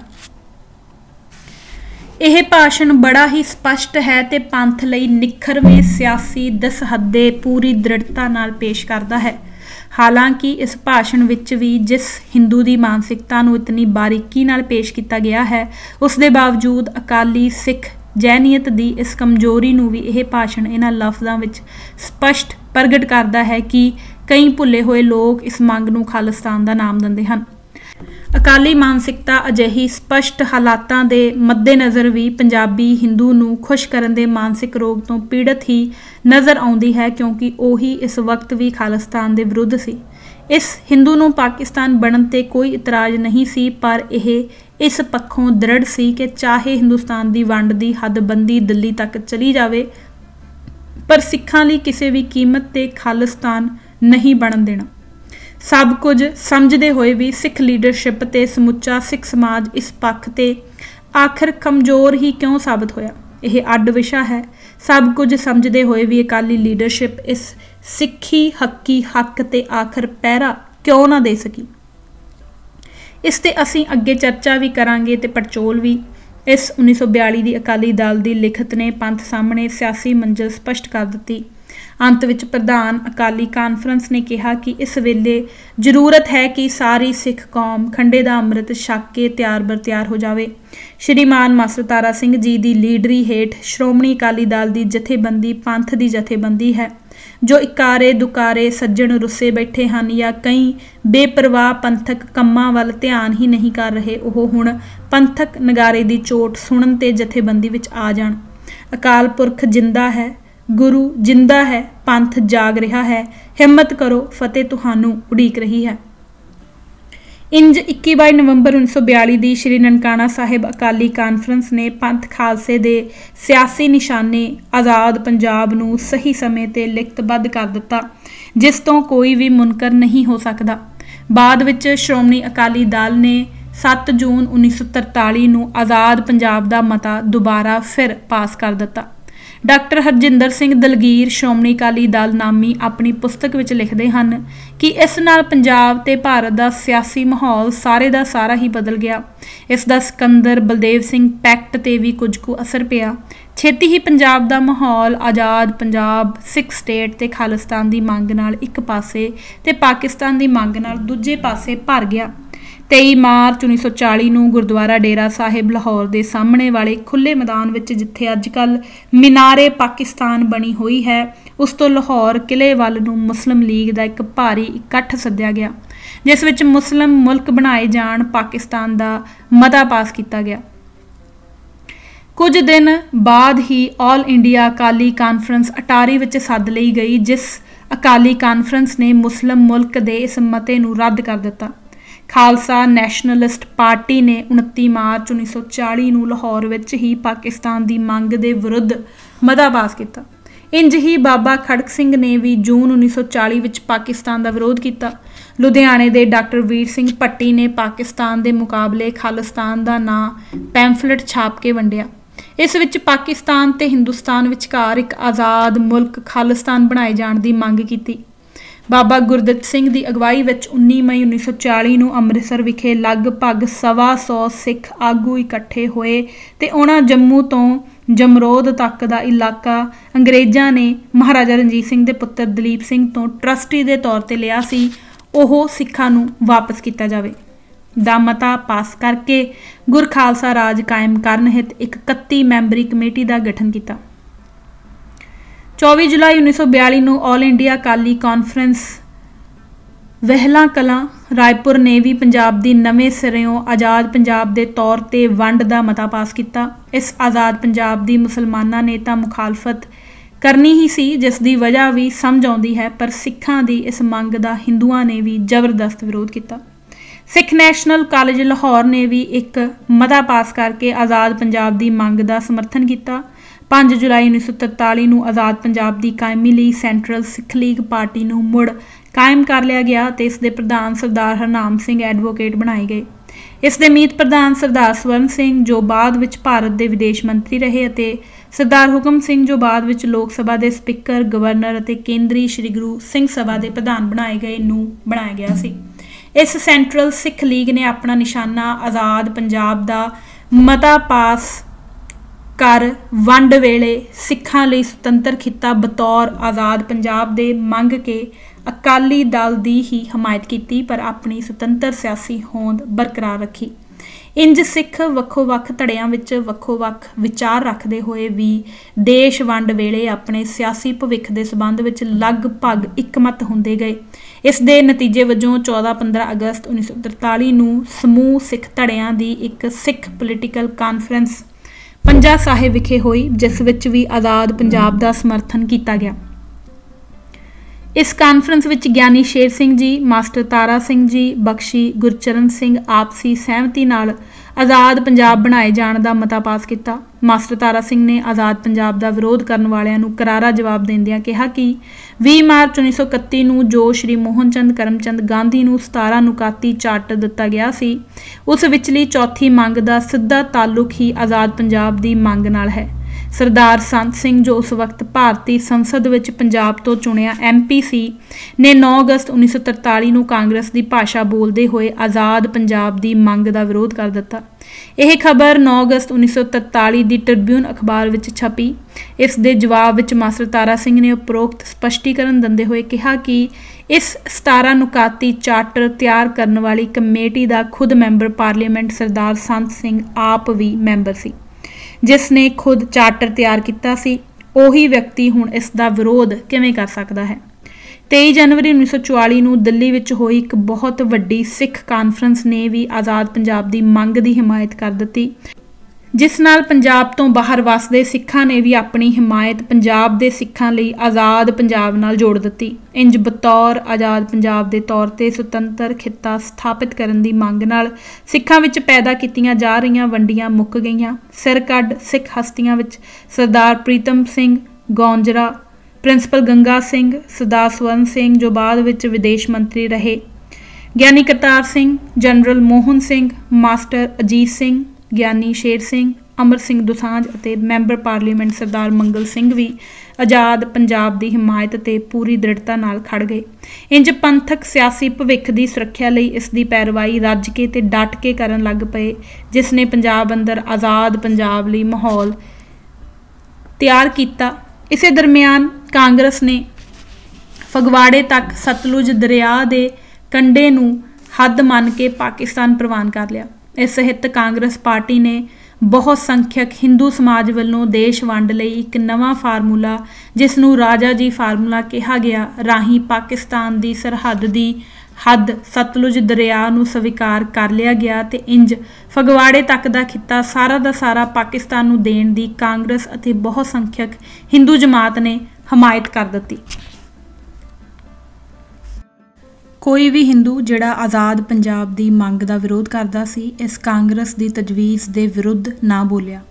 ਜਦ 16 ਜੁਲਾਈ 1944 ਨੂੰ ਕਾਂਗਰਸ ਵੱਲੋਂ ਇਹ ਰਾਜਾ ਜੀ ਫਾਰਮੂਲਾ ਪੇਸ਼ ਹੋ ਗਿਆ, ਜਿਸ ਵਿੱਚ ਫਗਵਾੜੇ ਤੱਕ ਪਾਕਿਸਤਾਨ ਨੂੰ ਪ੍ਰਵਾਨ ਕਰ ਲਿਆ ਗਿਆ ਸੀ, ਤਾਂ ਸਮੂਹ ਸਿੱਖ ਕੌਮ ਦੀਆਂ ਜਥੇਬੰਦੀਆਂ, ਲੀਡਰਾਂ ਅਤੇ ਸ਼ਖਸੀਅਤਾਂ ਨੇ ਇਸ ਫਾਰਮੂਲੇ ਨੂੰ ਇੱਕ ਵਾਢਿਓਂ ਹੀ ਮੁਕੰਮਲ ਰੱਦ ਕਰ ਦਿੱਤਾ। ਇਸ ਤੇ ਸਾਰੀਆਂ ਜਥੇਬੰਦੀਆਂ, ਸਿੱਖ MP MLA ਇਕਮਤ ਹੋਏ। ਇਸ ਤੇ ਸ਼੍ਰੀ ਮੋਹਨ ਚੰਦ ਕਰਮਚੰਦ ਗਾਂਧੀ ਦਾ ਬੜਾ ਹੀ ਦੁਸ਼ਮਾਨਾ ਬਿਆਨ ਆਇਆ। ਉਸਨੇ ਸਿੱਖਾਂ ਨਾਲ ਕੀਤੇ ਸਾਰੇ ਵਾਅਦੇ ਅਤੇ ਕੌਲ ਇਕਰਾਰ ਖਤਮ ਕਰਦੇ ਹੋਏ ਸਿੱਖ ਕੌਮ ਦੇ ਖਾਤਮੇ ਵੱਲ ਇਸ਼ਾਰਾ ਕੀਤਾ ਤੇ ਕਿਹਾ, ਇਹ ਰਾਜਾ ਜੀ ਫਾਰਮੂਲਾ ਸਮਝੌਤੇ ਦੀ ਕੋਸ਼ਿਸ਼ ਵੱਲ ਠੀਕ ਨਹੀਂ ਹੈ। ਪੰਜਾਬ ਵਿੱਚ ਇਸ ਬਾਰੇ ਫਿਕਰ ਇਨਸਾਫ ਵਾਲਾ ਨਹੀਂ ਹੈ। ਇਸ ਤੇ ਅਕਾਲੀ ਦਲ ਨੇ 16 ਅਗਸਤ ਨੂੰ ਸ਼੍ਰੀਨਗਰ ਅਕਾਲੀ ਕਾਨਫਰੰਸ ਵਿੱਚ ਮਤਾ ਪਾਸ ਕਰਕੇ ਜਵਾਬ ਦਿੱਤਾ ਕਿ ਸਾਡੇ ਲਈ ਪੰਥ ਪਹਿਲੋਂ ਹੈ। ਇਸ ਤੋਂ ਬਾਅਦ ਮਾਸਟਰ ਤਾਰਾ ਸਿੰਘ ਵੱਲੋਂ ਤੇਜਾ ਸਿੰਘ ਸਮੁੰਦਰੀ ਹਾਲ ਵਿੱਚ ਆਲ ਇੰਡੀਆ ਪਾਰਟੀਜ਼ ਕਾਨਫਰੰਸ 20 ਅਗਸਤ 1944 ਬੁਲਾਈ ਗਈ, ਜਿਸ ਵਿੱਚ ਸਭ ਸਿੱਖ ਧੜਿਆਂ ਦੇ 561 ਸਿਰਕੱਢ ਸਿੱਖ ਆਗੂ, ਚੀਫ ਖਾਲਸਾ ਦੀਵਾਨ, ਨਾਮਧਾਰੀ ਰਾਮਗੜੀਏ, ਮਜ਼੍ਹਬੀ ਸਿੱਖ ਸਭਾਵਾਂ ਦੇ ਨੁਮਾਇੰਦੇ, ਅਕਾਲੀ ਦਲ, ਕਮਿਊਨਿਸਟ ਖਾਲਸਾ ਦੀਵਾਨ, ਨਿਰਮਲੇ, Sikh defence of India league, ਸਾਰੇ ਸਿੱਖ MLA ਅਤੇ MP ਹਾਜ਼ਰ ਹੋਏ। ਇਸ ਵਿੱਚ ਵੀ ਰਾਜਾ ਜੀ ਫਾਰਮੂਲਾ ਰੱਦ ਕਰ ਦਿੱਤਾ ਗਿਆ ਤੇ ਸਿੱਖਾਂ ਵਾਸਤੇ ਇੱਕ ਸੁਤੰਤਰ ਸਿੱਖ ਸਟੇਟ ਦੀ ਮੰਗ ਸਪਸ਼ਟ ਤੌਰ ਤੇ ਕੀਤੀ ਗਈ। ਇਹ ਮਤਾ ਸਰਦਾਰ ਮੰਗਲ ਸਿੰਘ ਨੇ ਪੇਸ਼ ਕੀਤਾ, ਜਿਸ ਦੀ ਹਮਾਇਤ ਗਿਆਨੀ ਕਰਤਾਰ ਸਿੰਘ ਅਤੇ ਸਰਦਾਰ ਮਹਿੰਦਰ ਸਿੰਘ ਨੇ ਕੀਤੀ। ਸਿੱਖ ਸਟੇਟ ਦੀ ਕਾਇਮੀ ਅਤੇ ਇਸ ਦਾ ਕੇਸ ਤਿਆਰ ਕਰਨ ਲਈ ਮਾਸਟਰ ਤਾਰਾ ਸਿੰਘ ਦੀ ਅਗਵਾਈ ਵਿੱਚ ਇੱਕ ਸਬ ਕਮੇਟੀ ਇਸ ਆਲ ਪਾਰਟੀਜ਼ ਸਿੱਖ ਕਾਨਫਰੰਸ ਨੇ ਨਿਰਮਿਤ ਕੀਤੀ। ਗਿਆਨੀ ਸ਼ੇਰ ਸਿੰਘ ਇਸ ਦੇ ਹੱਕ ਵਿੱਚ ਬਾਅਦ ਵਿੱਚ ਵੀ ਪ੍ਰਚਾਰ ਕਰਦੇ ਰਹੇ ਅਤੇ ਇਹ ਤਿੰਨੋਂ ਲੀਡਰ ਤਾਂ ਇੱਥੋਂ ਤੱਕ ਬੋਲਦੇ ਰਹੇ ਕਿ ਸਾਨੂੰ ਸਿੱਖਾਂ ਨੂੰ ਆਪਣੀਆਂ ਕੁਰਬਾਨੀਆਂ ਦਾ ਸਿਲਾ ਲੈਣ ਲਈ ਖੁੱਲ੍ਹ ਕੇ ਹੁਣ ਅੰਗਰੇਜ਼ਾਂ ਦਾ ਸਾਥ ਦੇਣਾ ਪਵੇਗਾ। 2 ਅਕਤੂਬਰ 1944 ਨੂੰ ਅੰਮ੍ਰਿਤਸਰ ਵਿੱਚ ਗੁਰੂ ਸਿੰਘ ਸਭਾ ਦੀ ਕਾਨਫਰੰਸ ਵਿੱਚ ਗਿਆਨੀ ਸ਼ੇਰ ਸਿੰਘ ਨੇ ਕਿਹਾ ਕਿ ਗਾਂਧੀ ਨੇ ਸਿੱਖਾਂ ਨਾਲ ਕੀਤਾ ਵਾਅਦਾ ਅੱਖੋਂ ਓਹਲੇ ਕੀਤਾ ਹੈ, ਹੁਣ ਸਿੱਖਾਂ ਨੂੰ ਸਿੱਖ ਸਟੇਟ ਲੈਣੀ ਹੀ ਪਵੇਗੀ। 5 ਸਤੰਬਰ 1944 ਨੂੰ ਮਾਸਟਰ ਤਾਰਾ ਸਿੰਘ ਨੇ ਦਿੱਲੀ ਵਿੱਚ ਸਿੱਖ ਸਟੇਟ ਦੀ ਮੰਗ ਕਰਦੇ ਹੋਏ ਕਿਹਾ ਕਿ ਪੰਜਾਬ ਵਿੱਚ ਤੀਜਾ ਹਿੱਸਾ ਜਾਇਦਾਦ ਸਿੱਖਾਂ ਦੀ ਹੈ ਅਤੇ ਸਿੱਖ 26% ਦੀ ਮਾਲੀਆ ਦਿੰਦੇ ਹਨ, ਇਸ ਲਈ ਸਿੱਖਾਂ ਦੇ ਹੱਕਾਂ ਨੂੰ ਓਹਲੇ ਨਹੀਂ ਕੀਤਾ ਜਾ ਸਕਦਾ। ਇਨ੍ਹਾਂ ਸੰਜੀਦਾ ਪੰਥਕ ਕੋਸ਼ਿਸ਼ਾਂ ਤੋਂ ਬਾਅਦ ਹੀ ਕਾਂਗਰਸ ਪਾਰਟੀ ਨੇ ਆਪਣਾ ਇੱਕ ਨਿਹਾਇਤ ਫਿਰਕੂ ਅਤੇ ਸਿੱਖ ਵਿਰੋਧੀ ਆਦੇਸ਼ ਲਿਖਤਬੱਧ ਰੂਪ ਵਿੱਚ ਆਪਣੇ ਸਾਰੇ ਸਿੱਖ MPs ਨੂੰ ਦਿੱਤਾ ਕਿ ਉਹ ਸਿੱਖਾਂ ਬਾਰੇ ਫਿਕਰ ਕਰਨੀ ਛੱਡ ਦੇਣ ਤੇ ਕੋਈ ਸਵਾਲ ਨਾ ਪੁੱਛਿਆ ਕਰਨ। ਇਹ ਵੀ ਕਿਹਾ ਗਿਆ ਕਿ ਜੋ ਇਸ ਦਾ ਪਾਲਣ ਨਹੀਂ ਕਰੇਗਾ ਉਸ ਨੂੰ ਮੁੱਖ ਧਿਰ ਵਿੱਚੋਂ ਬਾਹਰ ਕੱਢ ਦਿੱਤਾ ਜਾਵੇਗਾ। ਕਾਂਗਰਸ ਪਾਰਟੀ ਨੇ ਇੰਜ ਵਿਹਾਰਕ ਤੌਰ ਤੇ ਕਰਕੇ ਵੀ ਦਿਖਾ ਦਿੱਤਾ ਤੇ ਉਹਨਾਂ ਕੁਝ ਸਿੱਖ ਨੁਮਾਇੰਦਿਆਂ ਨੂੰ ਜਿਨ੍ਹਾਂ ਇਸ ਆਦੇਸ਼ ਤੇ ਅਮਲ ਨਹੀਂ ਕੀਤਾ, ਪਾਰਟੀ ਵਿੱਚੋਂ ਕੱਢ ਦਿੱਤਾ ਗਿਆ। ਉਪਰੋਕਤ ਸਾਰੀਆਂ ਹੀ ਤੱਥਾਂ ਦੀ ਡਾਕਟਰ ਹਰਜਿੰਦਰ ਸਿੰਘ ਦਲਗੀਰ ਆਪਣੀ ਪੁਸਤਕ ਸ਼੍ਰੋਮਣੀ ਅਕਾਲੀ ਦਲ ਵਿੱਚ ਸਫਾ 210 ਤੋਂ 220 ਤੱਕ ਪ੍ਰੋੜਤਾ ਕਰਦੇ ਹਨ। ਉਹ ਮੇਰੀ ਇਸ ਗੱਲ ਦੀ ਵੀ ਪ੍ਰੋੜਤਾ ਵਿੱਚ ਲਿਖਦੇ ਹਨ ਕਿ ਕਾਂਗਰਸ ਵਿੱਚ ਸਿੱਖ ਵਿਰੋਧੀ ਤੇ ਫਿਰਕੂ ਮਾਹੌਲ ਦੀ ਹੱਦ ਤਾਂ ਇੱਥੋਂ ਤੱਕ ਸੀ ਕਿ ਕਾਂਗਰਸ ਸੈਂਟਰਲ ਪਾਰਟੀ ਦੇ ਚੀਫ ਵਿਪ ਨੇ ਸਰਦਾਰ ਮੰਗਲ ਸਿੰਘ MP ਨੂੰ ਇੱਥੋਂ ਤੱਕ ਹੁਕਮ ਜਾਰੀ ਕੀਤਾ ਸੀ ਕਿ ਉਹ ਅਸੈਂਬਲੀ ਵਿੱਚ ਸਿੱਖਾਂ ਬਾਰੇ ਸਵਾਲ ਨਾ ਪੁੱਛਿਆ ਕਰੇ। ਇਸ ਤੇ ਅਕਾਲੀ ਦਲ ਨੇ ਉਸ ਨੂੰ ਓਪੋਜੀਸ਼ਨ ਵਿੱਚ ਬੈਠਣ ਅਤੇ ਸਿੱਖ ਹੱਕਾਂ ਸੰਬੰਧੀ ਅਕਾਲੀ ਦਲ ਦੀ ਪਾਲਿਸੀ ਅਨੁਸਾਰ ਚੱਲਣ ਵਾਸਤੇ ਕਿਹਾ। ਇਹਨਾਂ ਦਿਨਾਂ ਵਿਚਲੇ ਇਹਨਾਂ ਹਾਲਾਤਾਂ ਵਿੱਚ ਹੀ ਸਿੱਖ ਸਟੂਡੈਂਟਸ ਫੈਡਰੇਸ਼ਨ ਦਾ ਜਨਮ ਹੁੰਦਾ ਹੈ। ਕੁਝ ਸਿਰਕੱਢ ਸਿੱਖ ਨੌਜਵਾਨਾਂ ਅਤੇ ਵਿਦਿਆਰਥੀਆਂ ਨੇ ਅਕਾਲੀ ਅਖਬਾਰ ਦੇ ਦਫ਼ਤਰ 13 मैकलन रोड लाहौर विच मीटिंग की। इस विच सरदार सरੂਪ ਸਿੰਘ, सरदार अमर सिंह अंबालवी, सरदार जसवंत सिंह नेकी, सरदार भान सिंह, सरदार हजारा सिंह, सरदार प्रताप सिंह बाजवा आदि शामिल होए। दीर्घ ਅਤੇ ਡੂੰਘੀਆਂ ਵਿਚਾਰਾਂ ਤੋਂ ਬਾਅਦ ਇਹ ਨੌਜਵਾਨ ਇਸ ਨਤੀਜੇ ਤੇ ਪੁੱਜੇ ਕਿ ਸਿੱਖ ਵਿਦਿਆਰਥੀਆਂ ਤੇ ਨੌਜਵਾਨਾਂ ਨੂੰ ਜਥੇਬੰਦ ਕਰਨਾ ਬਹੁਤ ਜ਼ਰੂਰੀ ਹੈ। ਸਿੱਖ ਜਵਾਨੀ ਕੌਮ ਦੀ ਭਵਿੱਖਤ ਹੋਣੀ ਅਤੇ ਵਰਤਮਾਨ ਵਿਚਲੇ ਹੱਕਾਂ ਦੀ ਪ੍ਰਾਪਤੀ ਲਈ ਸਿੱਖ ਕੌਮ ਦੇ ਨਿਰਣਾਇਕ ਸਮੇਂ ਤੇ ਹਾਸ਼ੀਏ ਤੋਂ ਬਾਹਰ ਹੈ। ਇਹਨਾਂ ਵਿਚਾਰਾਂ ਤੋਂ ਬਾਅਦ ਇੱਥੇ ਹੀ ਸਿੱਖ ਸਟੂਡੈਂਟਸ ਫੈਡਰੇਸ਼ਨ ਦਾ ਗਠਨ ਕੀਤਾ ਗਿਆ, ਜਿਸ ਦਾ ਪਹਿਲਾ ਸੰਸਥਾਪਕ ਪ੍ਰਧਾਨ ਸਰਦਾਰ ਸਰੂਪ ਸਿੰਘ ਨੂੰ ਬਣਾਇਆ ਗਿਆ। ਸਿੱਖ ਸਟੂਡੈਂਟਸ ਫੈਡਰੇਸ਼ਨ ਨੇ ਆਪਣੇ ਪਹਿਲੇ ਮਤੇ ਵਿੱਚ ਹੀ ਸੈਪਰੇਟ ਸਿੱਖ ਸਟੇਟ ਦੀ ਮੰਗ ਕੀਤੀ। ਇਹ ਗੱਲ ਮੈਨੂੰ ਖੁਦ ਇਸ ਦੇ ਬਾਨੀ ਮੈਂਬਰਾਂ ਅਤੇ ਸੰਸਥਾਪਕ ਪ੍ਰਧਾਨ ਸਰਦਾਰ ਸਰੂਪ ਸਿੰਘ ਜੀ, ਸਰਦਾਰ ਅਮਰ ਸਿੰਘ ਜੀ ਅੰਬਾਲਵੀ, ਸਰਦਾਰ ਹਜ਼ਾਰਾ ਸਿੰਘ, ਸਰਦਾਰ ਨਿਰਭੈ ਸਿੰਘ ਢੱਲੋਂ ਅਤੇ ਸਰਦਾਰ ਪ੍ਰਤਾਪ ਸਿੰਘ ਜੀ ਨੇ ਕਈ ਮੁਲਾਕਾਤਾਂ ਵਿੱਚ ਦੱਸੀਆਂ ਹਨ। ਉਸ ਵਕਤ ਦੇ ਹਾਲਾਤਾਂ ਦੇ ਇਹ ਸਭ ਜਿੱਥੇ ਚਸ਼ਮਦੀਦ ਗਵਾਹ ਰਹੇ ਹਨ, ਉੱਥੇ ਹੀ ਆਪ ਸਮੁੱਚੀ ਸਿੱਖ ਨੌਜਵਾਨੀ ਨੂੰ ਜਥੇਬੰਦ ਕਰਨ ਵਾਲੇ ਮੂਰੀ ਕਤਾਰ ਦੇ ਸਤਿਕਾਰਯੋਗ ਲੀਡਰ ਵੀ ਰਹੇ ਹਨ। ਇਹਨਾਂ ਸਭਨਾਂ ਦਾ ਮੇਰੇ ਨਾਲ ਬਹੁਤ ਹੀ ਨਜ਼ਦੀਕੀ ਰਿਸ਼ਤਾ ਤੇ ਹਰ ਪੰਥਕ ਕੰਮ ਦੀ ਨਿੱਜੀ ਸਾਂਝ ਰਹੀ ਹੈ। ਐਡਵੋਕੇਟ ਸਰਦਾਰ ਰਵੈਲ ਸਿੰਘ ਹੋਰਾਂ ਨੇ ਵੀ ਮੇਰੇ ਨਾਲ ਉਪਰੋਕਤ ਤੱਥਾਂ ਦੀ ਕਈ ਵਾਰ ਪ੍ਰੋੜਤਾ ਕੀਤੀ। ਐਡਵੋਕੇਟ ਸਾਹਿਬ ਮੈਨੂੰ ਭਰਪੂਰ ਅਸੀਸਾਂ ਦਿਆ ਕਰਦੇ ਸਨ ਅਤੇ ਕਿਹਾ ਕਰਦੇ ਸਨ ਕਿ ਖਾਲਿਸਤਾਨ ਜਾਂ ਆਜ਼ਾਦ ਸਿੱਖ ਸਟੇਟ ਸੰਬੰਧੀ ਉਹਨਾਂ ਪਾਸ ਬਹੁਤ ਸਾਰੇ ਡਾਕੂਮੈਂਟਸ ਹਨ ਤੇ ਉਹ ਸਾਰੇ ਮੈਨੂੰ ਦੇਣਗੇ, ਪਰ ਇਸ ਤੋਂ ਪਹਿਲਾਂ ਹੀ ਉਹ ਸਤਿਗੁਰ ਦੀ ਚਰਨੀ ਜਾ ਲੱਗੇ। ਆਪ ਨੇ ਇੱਕ ਵਾਰ ਮੈਨੂੰ ਕਿਹਾ ਕਿ ਮੈਂ ਆਪਣੇ ਦਸਤਾਵੇਜ਼ ਛਾਣ ਕੇ ਖਾਲਿਸਤਾਨ ਦੇ ਮਤੇ ਤੈਨੂੰ ਦਿਆਂਗਾ, ਕਿਉਂਕਿ ਹੁਣ ਇੱਕ ਉਮੀਦ ਸਾਡੀ ਬਾਕੀ ਤੂੰ ਹੀ ਹੈ। ਜਦ ਮੈਂ ਉਹਨਾਂ ਨੂੰ ਇਸ ਰਾਏ ਸੰਬੰਧੀ ਪੁੱਛਿਆ ਤਾਂ ਹੱਸ ਕੇ ਕਹਿੰਦੇ ਕਿ ਸਰਦਾਰ ਸਰੂਪ ਸਿੰਘ ਤੇ ਅਮਰ ਸਿੰਘ ਅੰਬਾਲਵੀ ਨਾਲ ਮੇਰੀ ਬੜੀ ਵਾਰ ਚਰਚਾ ਹੋਈ ਹੈ। ਆਪ ਦੇ ਸਤਿਗੁਰ ਦੀ ਚਰਨੀ ਬਿਰਾਜਣ ਤੋਂ ਬਾਅਦ ਮੈਂ ਪਰਿਵਾਰ ਤੋਂ ਇਹਨਾਂ ਦਸਤਾਵੇਜ਼ਾਂ ਨੂੰ ਸਿਰਫ ਦੇਖਣ ਦੀ ਕਈ ਵਾਰ ਆਗਿਆ ਮੰਗੀ ਹੈ, ਪਰ ਮੈਂ ਸਫਲ ਨਹੀਂ ਹੋ ਪਾਇਆ ਹਾਂ। ਮੈਨੂੰ ਇਹਨਾਂ ਹੱਥ ਲਿਖਤ ਦਸਤਾਵੇਜ਼ਾਂ ਦਾ ਬਹੁਤ ਫਿਕਰ ਹੈ, ਕਿਉਂਕਿ ਮੈਂ ਡਰਦਾ ਹਾਂ ਕਿਤੇ ਇਹ ਵੀ ਸਰਦਾਰ ਸਰੂਪ ਸਿੰਘ ਜੀ ਦੇ ਅਤੇ ਸਰਦਾਰ ਅਮਰ ਸਿੰਘ ਅੰਬਾਲਵੀ ਜੀ ਦੇ ਦਸਤਾਵੇਜ਼ਾਂ ਵਾਂਗ ਹੀ ਅਣਭੋਲ ਵਿੱਚ ਰੱਦੀ ਵਾਲੇ ਨੂੰ ਹੀ ਨਾ ਵੇਚ ਦਿੱਤੇ ਜਾਣ। ਸਾਡੇ ਸਿੱਖ ਸੰਘਰਸ਼ ਦੀ ਸਿਰਫ ਇਤਨੀ ਕੁ ਹੀ ਕੀਮਤ ਬਾਕੀ ਬਚੀ ਹੈ।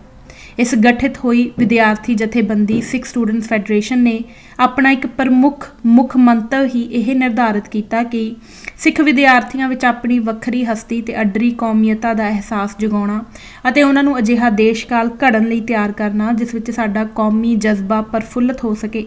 ਇਸ ਮੰਤਵ ਨਾਲ ਇਸ ਦੇ ਲੀਡਰਾਂ ਨੇ ਕਈ ਮੀਟਿੰਗਾਂ ਅਕਾਲੀ ਅਤੇ ਮੁਸਲਿਮ ਲੀਗ ਦੇ ਲੀਡਰਾਂ ਨਾਲ ਖੁਦ ਕੀਤੀਆਂ ਅਤੇ ਸ਼੍ਰੀ ਜਨਾਬ ਮਾਸਟਰ ਤਾਰਾ ਸਿੰਘ ਤੇ ਗਿਆਨੀ ਕਰਤਾਰ ਸਿੰਘ ਵਿੱਚ ਬੈਠਕਾਂ ਕਰਵਾਈਆਂ। ਸਿੱਖ ਸਟੂਡੈਂਟਸ ਫੈਡਰੇਸ਼ਨ ਵੱਲੋਂ ਉਸੇ ਥਾਂ ਤੇ ਜਿੱਥੇ ਮੁਸਲਿਮ ਲੀਗ ਨੇ ਪਾਕਿਸਤਾਨ ਦਾ ਮਤਾ ਪਾਸ ਕੀਤਾ ਸੀ, ਲਾਹੌਰ ਗੁਰਦੁਆਰਾ ਡੇਰਾ ਸਾਹਿਬ ਦੇ ਸਾਹਮਣੇ ਸਿੱਖ ਵਿਦਿਆਰਥੀਆਂ ਦਾ ਇਜਲਾਸ ਰੱਖ ਲਿਆ। ਇਸ ਇਜਲਾਸ ਵਿੱਚ ਸਭ ਸਿੱਖ ਲੀਡਰ ਸੱਦੇ ਗਏ। ਇਸ ਵਿੱਚ ਸਿੱਖਸਤਾਨ ਦਾ ਮਤਾ ਸਰਦਾਰ ਸਵਰਨ ਸਿੰਘ ਨੇ ਪੇਸ਼ ਕੀਤਾ, ਜਿਸ ਨੂੰ ਸਰਬਸੰਮਤੀ ਨਾਲ ਪਾਸ ਕੀਤਾ ਗਿਆ।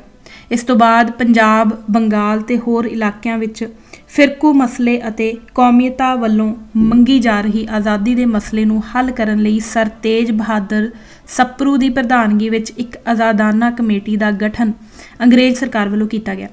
ਇਸ ਕਮੇਟੀ ਅੱਗੇ ਹਿੰਦੂਆਂ, ਮੁਸਲਮਾਨਾਂ ਤੇ ਸਿੱਖਾਂ ਨੇ ਆਪੋ ਆਪਣੇ ਪੱਖਾਂ ਦੀਆਂ ਮੰਗਾਂ ਰੱਖੀਆਂ।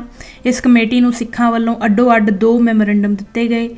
ਇੱਕ ਮੈਮੋਰੈਂਡਮ ਗਿਆਨੀ ਕਰਤਾਰ ਸਿੰਘ ਵੱਲੋਂ ਤਿਆਰ ਕੀਤਾ ਗਿਆ, ਜਿਸ ਉੱਪਰ ਵਿਚਾਰ ਕਰਨ ਅਤੇ ਸਹਿਮਤੀ ਦੇਣ ਲਈ ਮਾਸਟਰ ਤਾਰਾ ਸਿੰਘ, ਸਰਦਾਰ ਸੁਰਜੀਤ ਸਿੰਘ ਮਜੀਠੀਆ, ਸਰਦਾਰ ਜੋਧ ਸਿੰਘ, ਸਰਦਾਰ ਉੱਜਲ ਸਿੰਘ, ਈਸ਼ਰ ਸਿੰਘ ਮਝੈਲ ਅਤੇ ਕਰਤਾਰ ਸਿੰਘ ਕੈਂਬਲਪੁਰੀ ਨੇ ਇੱਕ ਡਰਾਫਟ ਫਾਈਨਲ ਕਰ ਲਿਆ।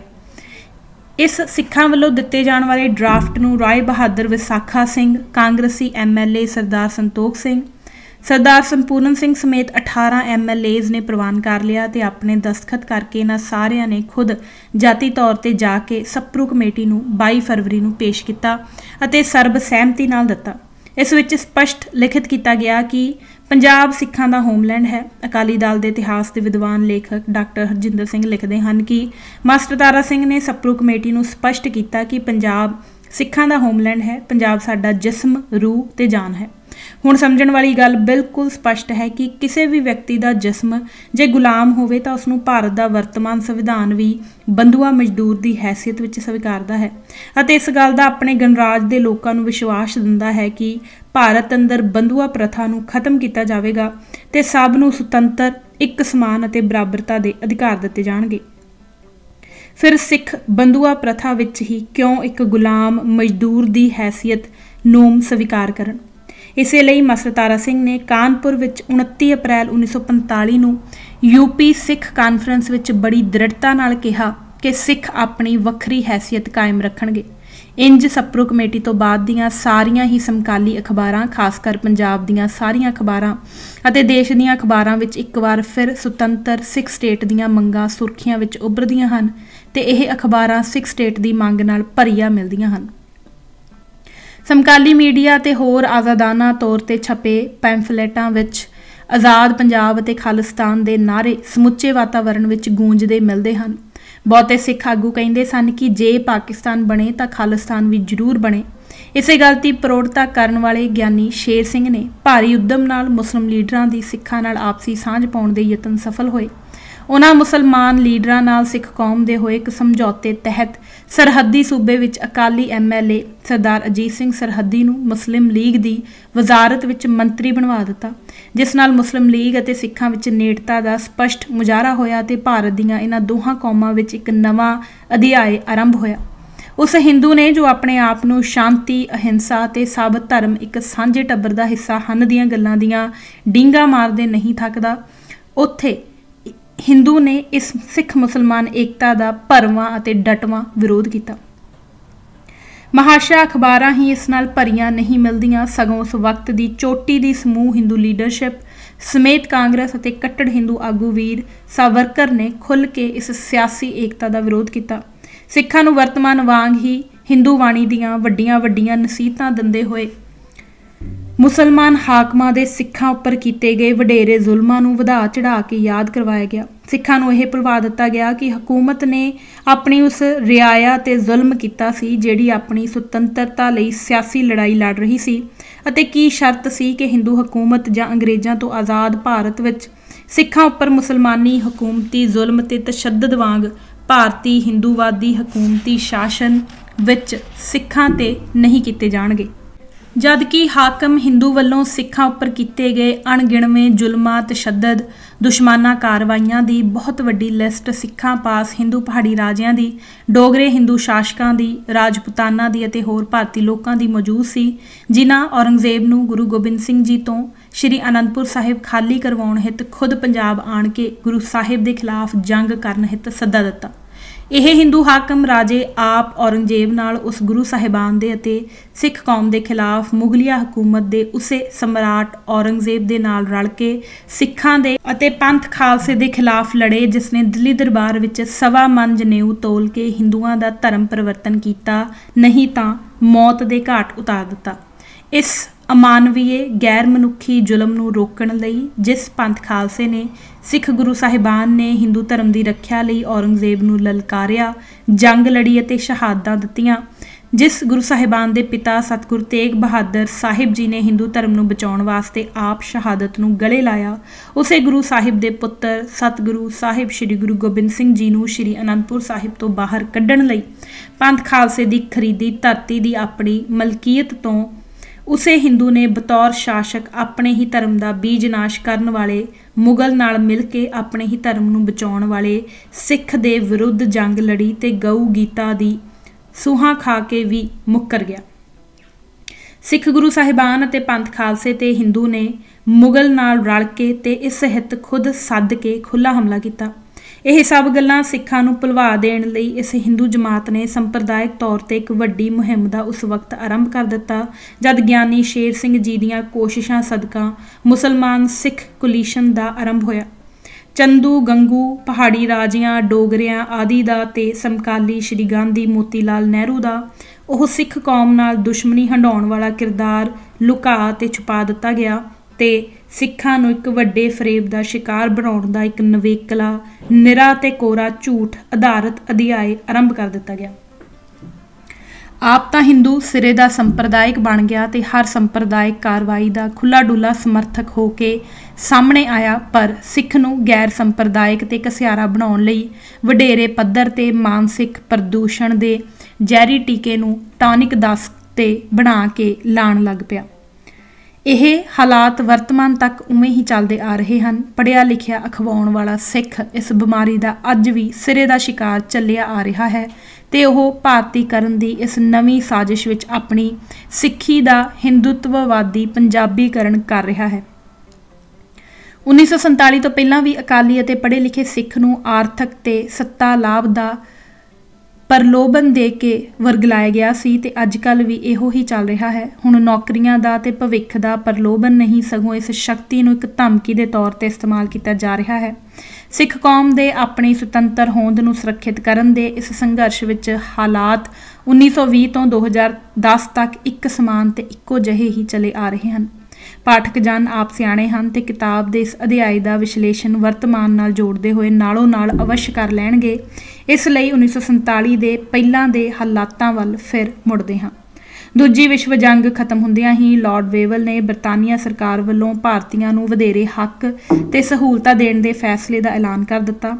ਸਾਰੀਆਂ ਭਾਰਤੀ ਕੌਮਾਂ ਵਿੱਚ ਇਸ ਹਿੱਤ ਸਹਿਮਤੀ ਬਣਾਉਣ ਵਾਸਤੇ ਸਭ ਕੌਮੀਅਤਾਂ ਦੀਆਂ ਮੁੱਖ ਜਮਾਤਾਂ ਦੇ ਸਿਰਮੌਰ ਲੀਡਰਾਂ ਦੀ ਲਾਰਡ ਵੇਵਲ ਨੇ ਪਹਿਲਾਂ 29 ਜੂਨ ਤੇ ਫਿਰ ਇਸ ਨੂੰ ਮੁਲਤਵੀ ਕਰਦੇ ਹੋਏ 14 ਜੁਲਾਈ ਨੂੰ ਸ਼ਿਮਲੇ ਵਿੱਚ ਮੀਟਿੰਗ ਸੱਦ ਲਈ।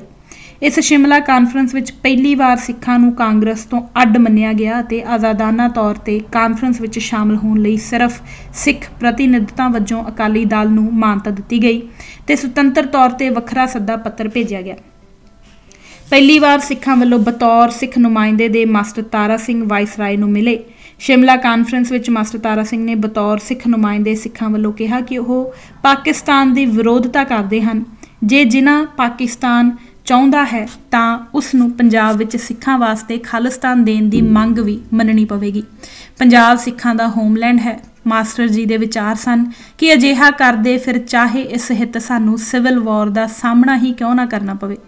ਡਾਕਟਰ ਹਰਜਿੰਦਰ ਸਿੰਘ ਦਲਗੀਰ ਅਨੁਸਾਰ ਮਾਸਟਰ ਤਾਰਾ ਸਿੰਘ ਨੇ ਤਾਂ ਖਾਲਿਸਤਾਨ ਦੀ ਮੰਗ ਦੁਹਰਾਉਂਦਿਆਂ ਇੱਥੋਂ ਤੱਕ ਕਹਿ ਦਿੱਤਾ ਸੀ ਕਿ ਇਹ ਗੱਲ ਕਿ ਸਿੱਖ ਕਿਸੇ ਇਲਾਕੇ ਵਿੱਚ ਵੀ ਬਹੁ ਗਿਣਤੀ ਵਿੱਚ ਨਹੀਂ ਹਨ ਗਲਤ ਹੈ। ਜੇਕਰ ਫਲਸਤੀਨ ਇਲਾਕੇ ਵਿੱਚ 10% ਯਹੂਦੀਆਂ ਵਾਸਤੇ ਯਹੂਦੀ ਹੋਮਲੈਂਡ ਬਣਾਇਆ ਜਾ ਸਕਦਾ ਹੈ ਤਾਂ ਪੰਜਾਬ ਵਿੱਚ ਸਿੱਖਾਂ ਵਾਸਤੇ ਕਿਉਂ ਨਹੀਂ। ਮਾਸਟਰ ਜੀ ਨੇ ਕਿਹਾ ਕਿ ਸਿੱਖ ਹੋਮਲੈਂਡ ਪੰਜਾਬ ਦੇ ਸੈਂਟਰ ਵਿੱਚ ਲਾਹੌਰ ਤੇ ਅੰਮ੍ਰਿਤਸਰ ਸ਼ਾਮਲ ਕਰਕੇ ਮੁੱਖ ਸਿੱਖ ਧਾਰਮਿਕ ਸ਼ਹਿਰਾਂ ਨੂੰ ਸ਼ਾਮਲ ਕਰਕੇ ਬਣਾਇਆ ਜਾਵੇ। ਸੋ ਅੱਜ ਅਸੀਂ ਇਹ ਭਾਗ ਪੰਨਾ ਨੰਬਰ 458 ਤੱਕ ਹੀ ਪੜ੍ਹਾਂਗੇ। ਧੰਨਵਾਦ ਜੀ। ਵਾਹਿਗੁਰੂ ਜੀ ਕਾ ਖਾਲਸਾ, ਵਾਹਿਗੁਰੂ ਜੀ ਕੀ ਫਤਿਹ।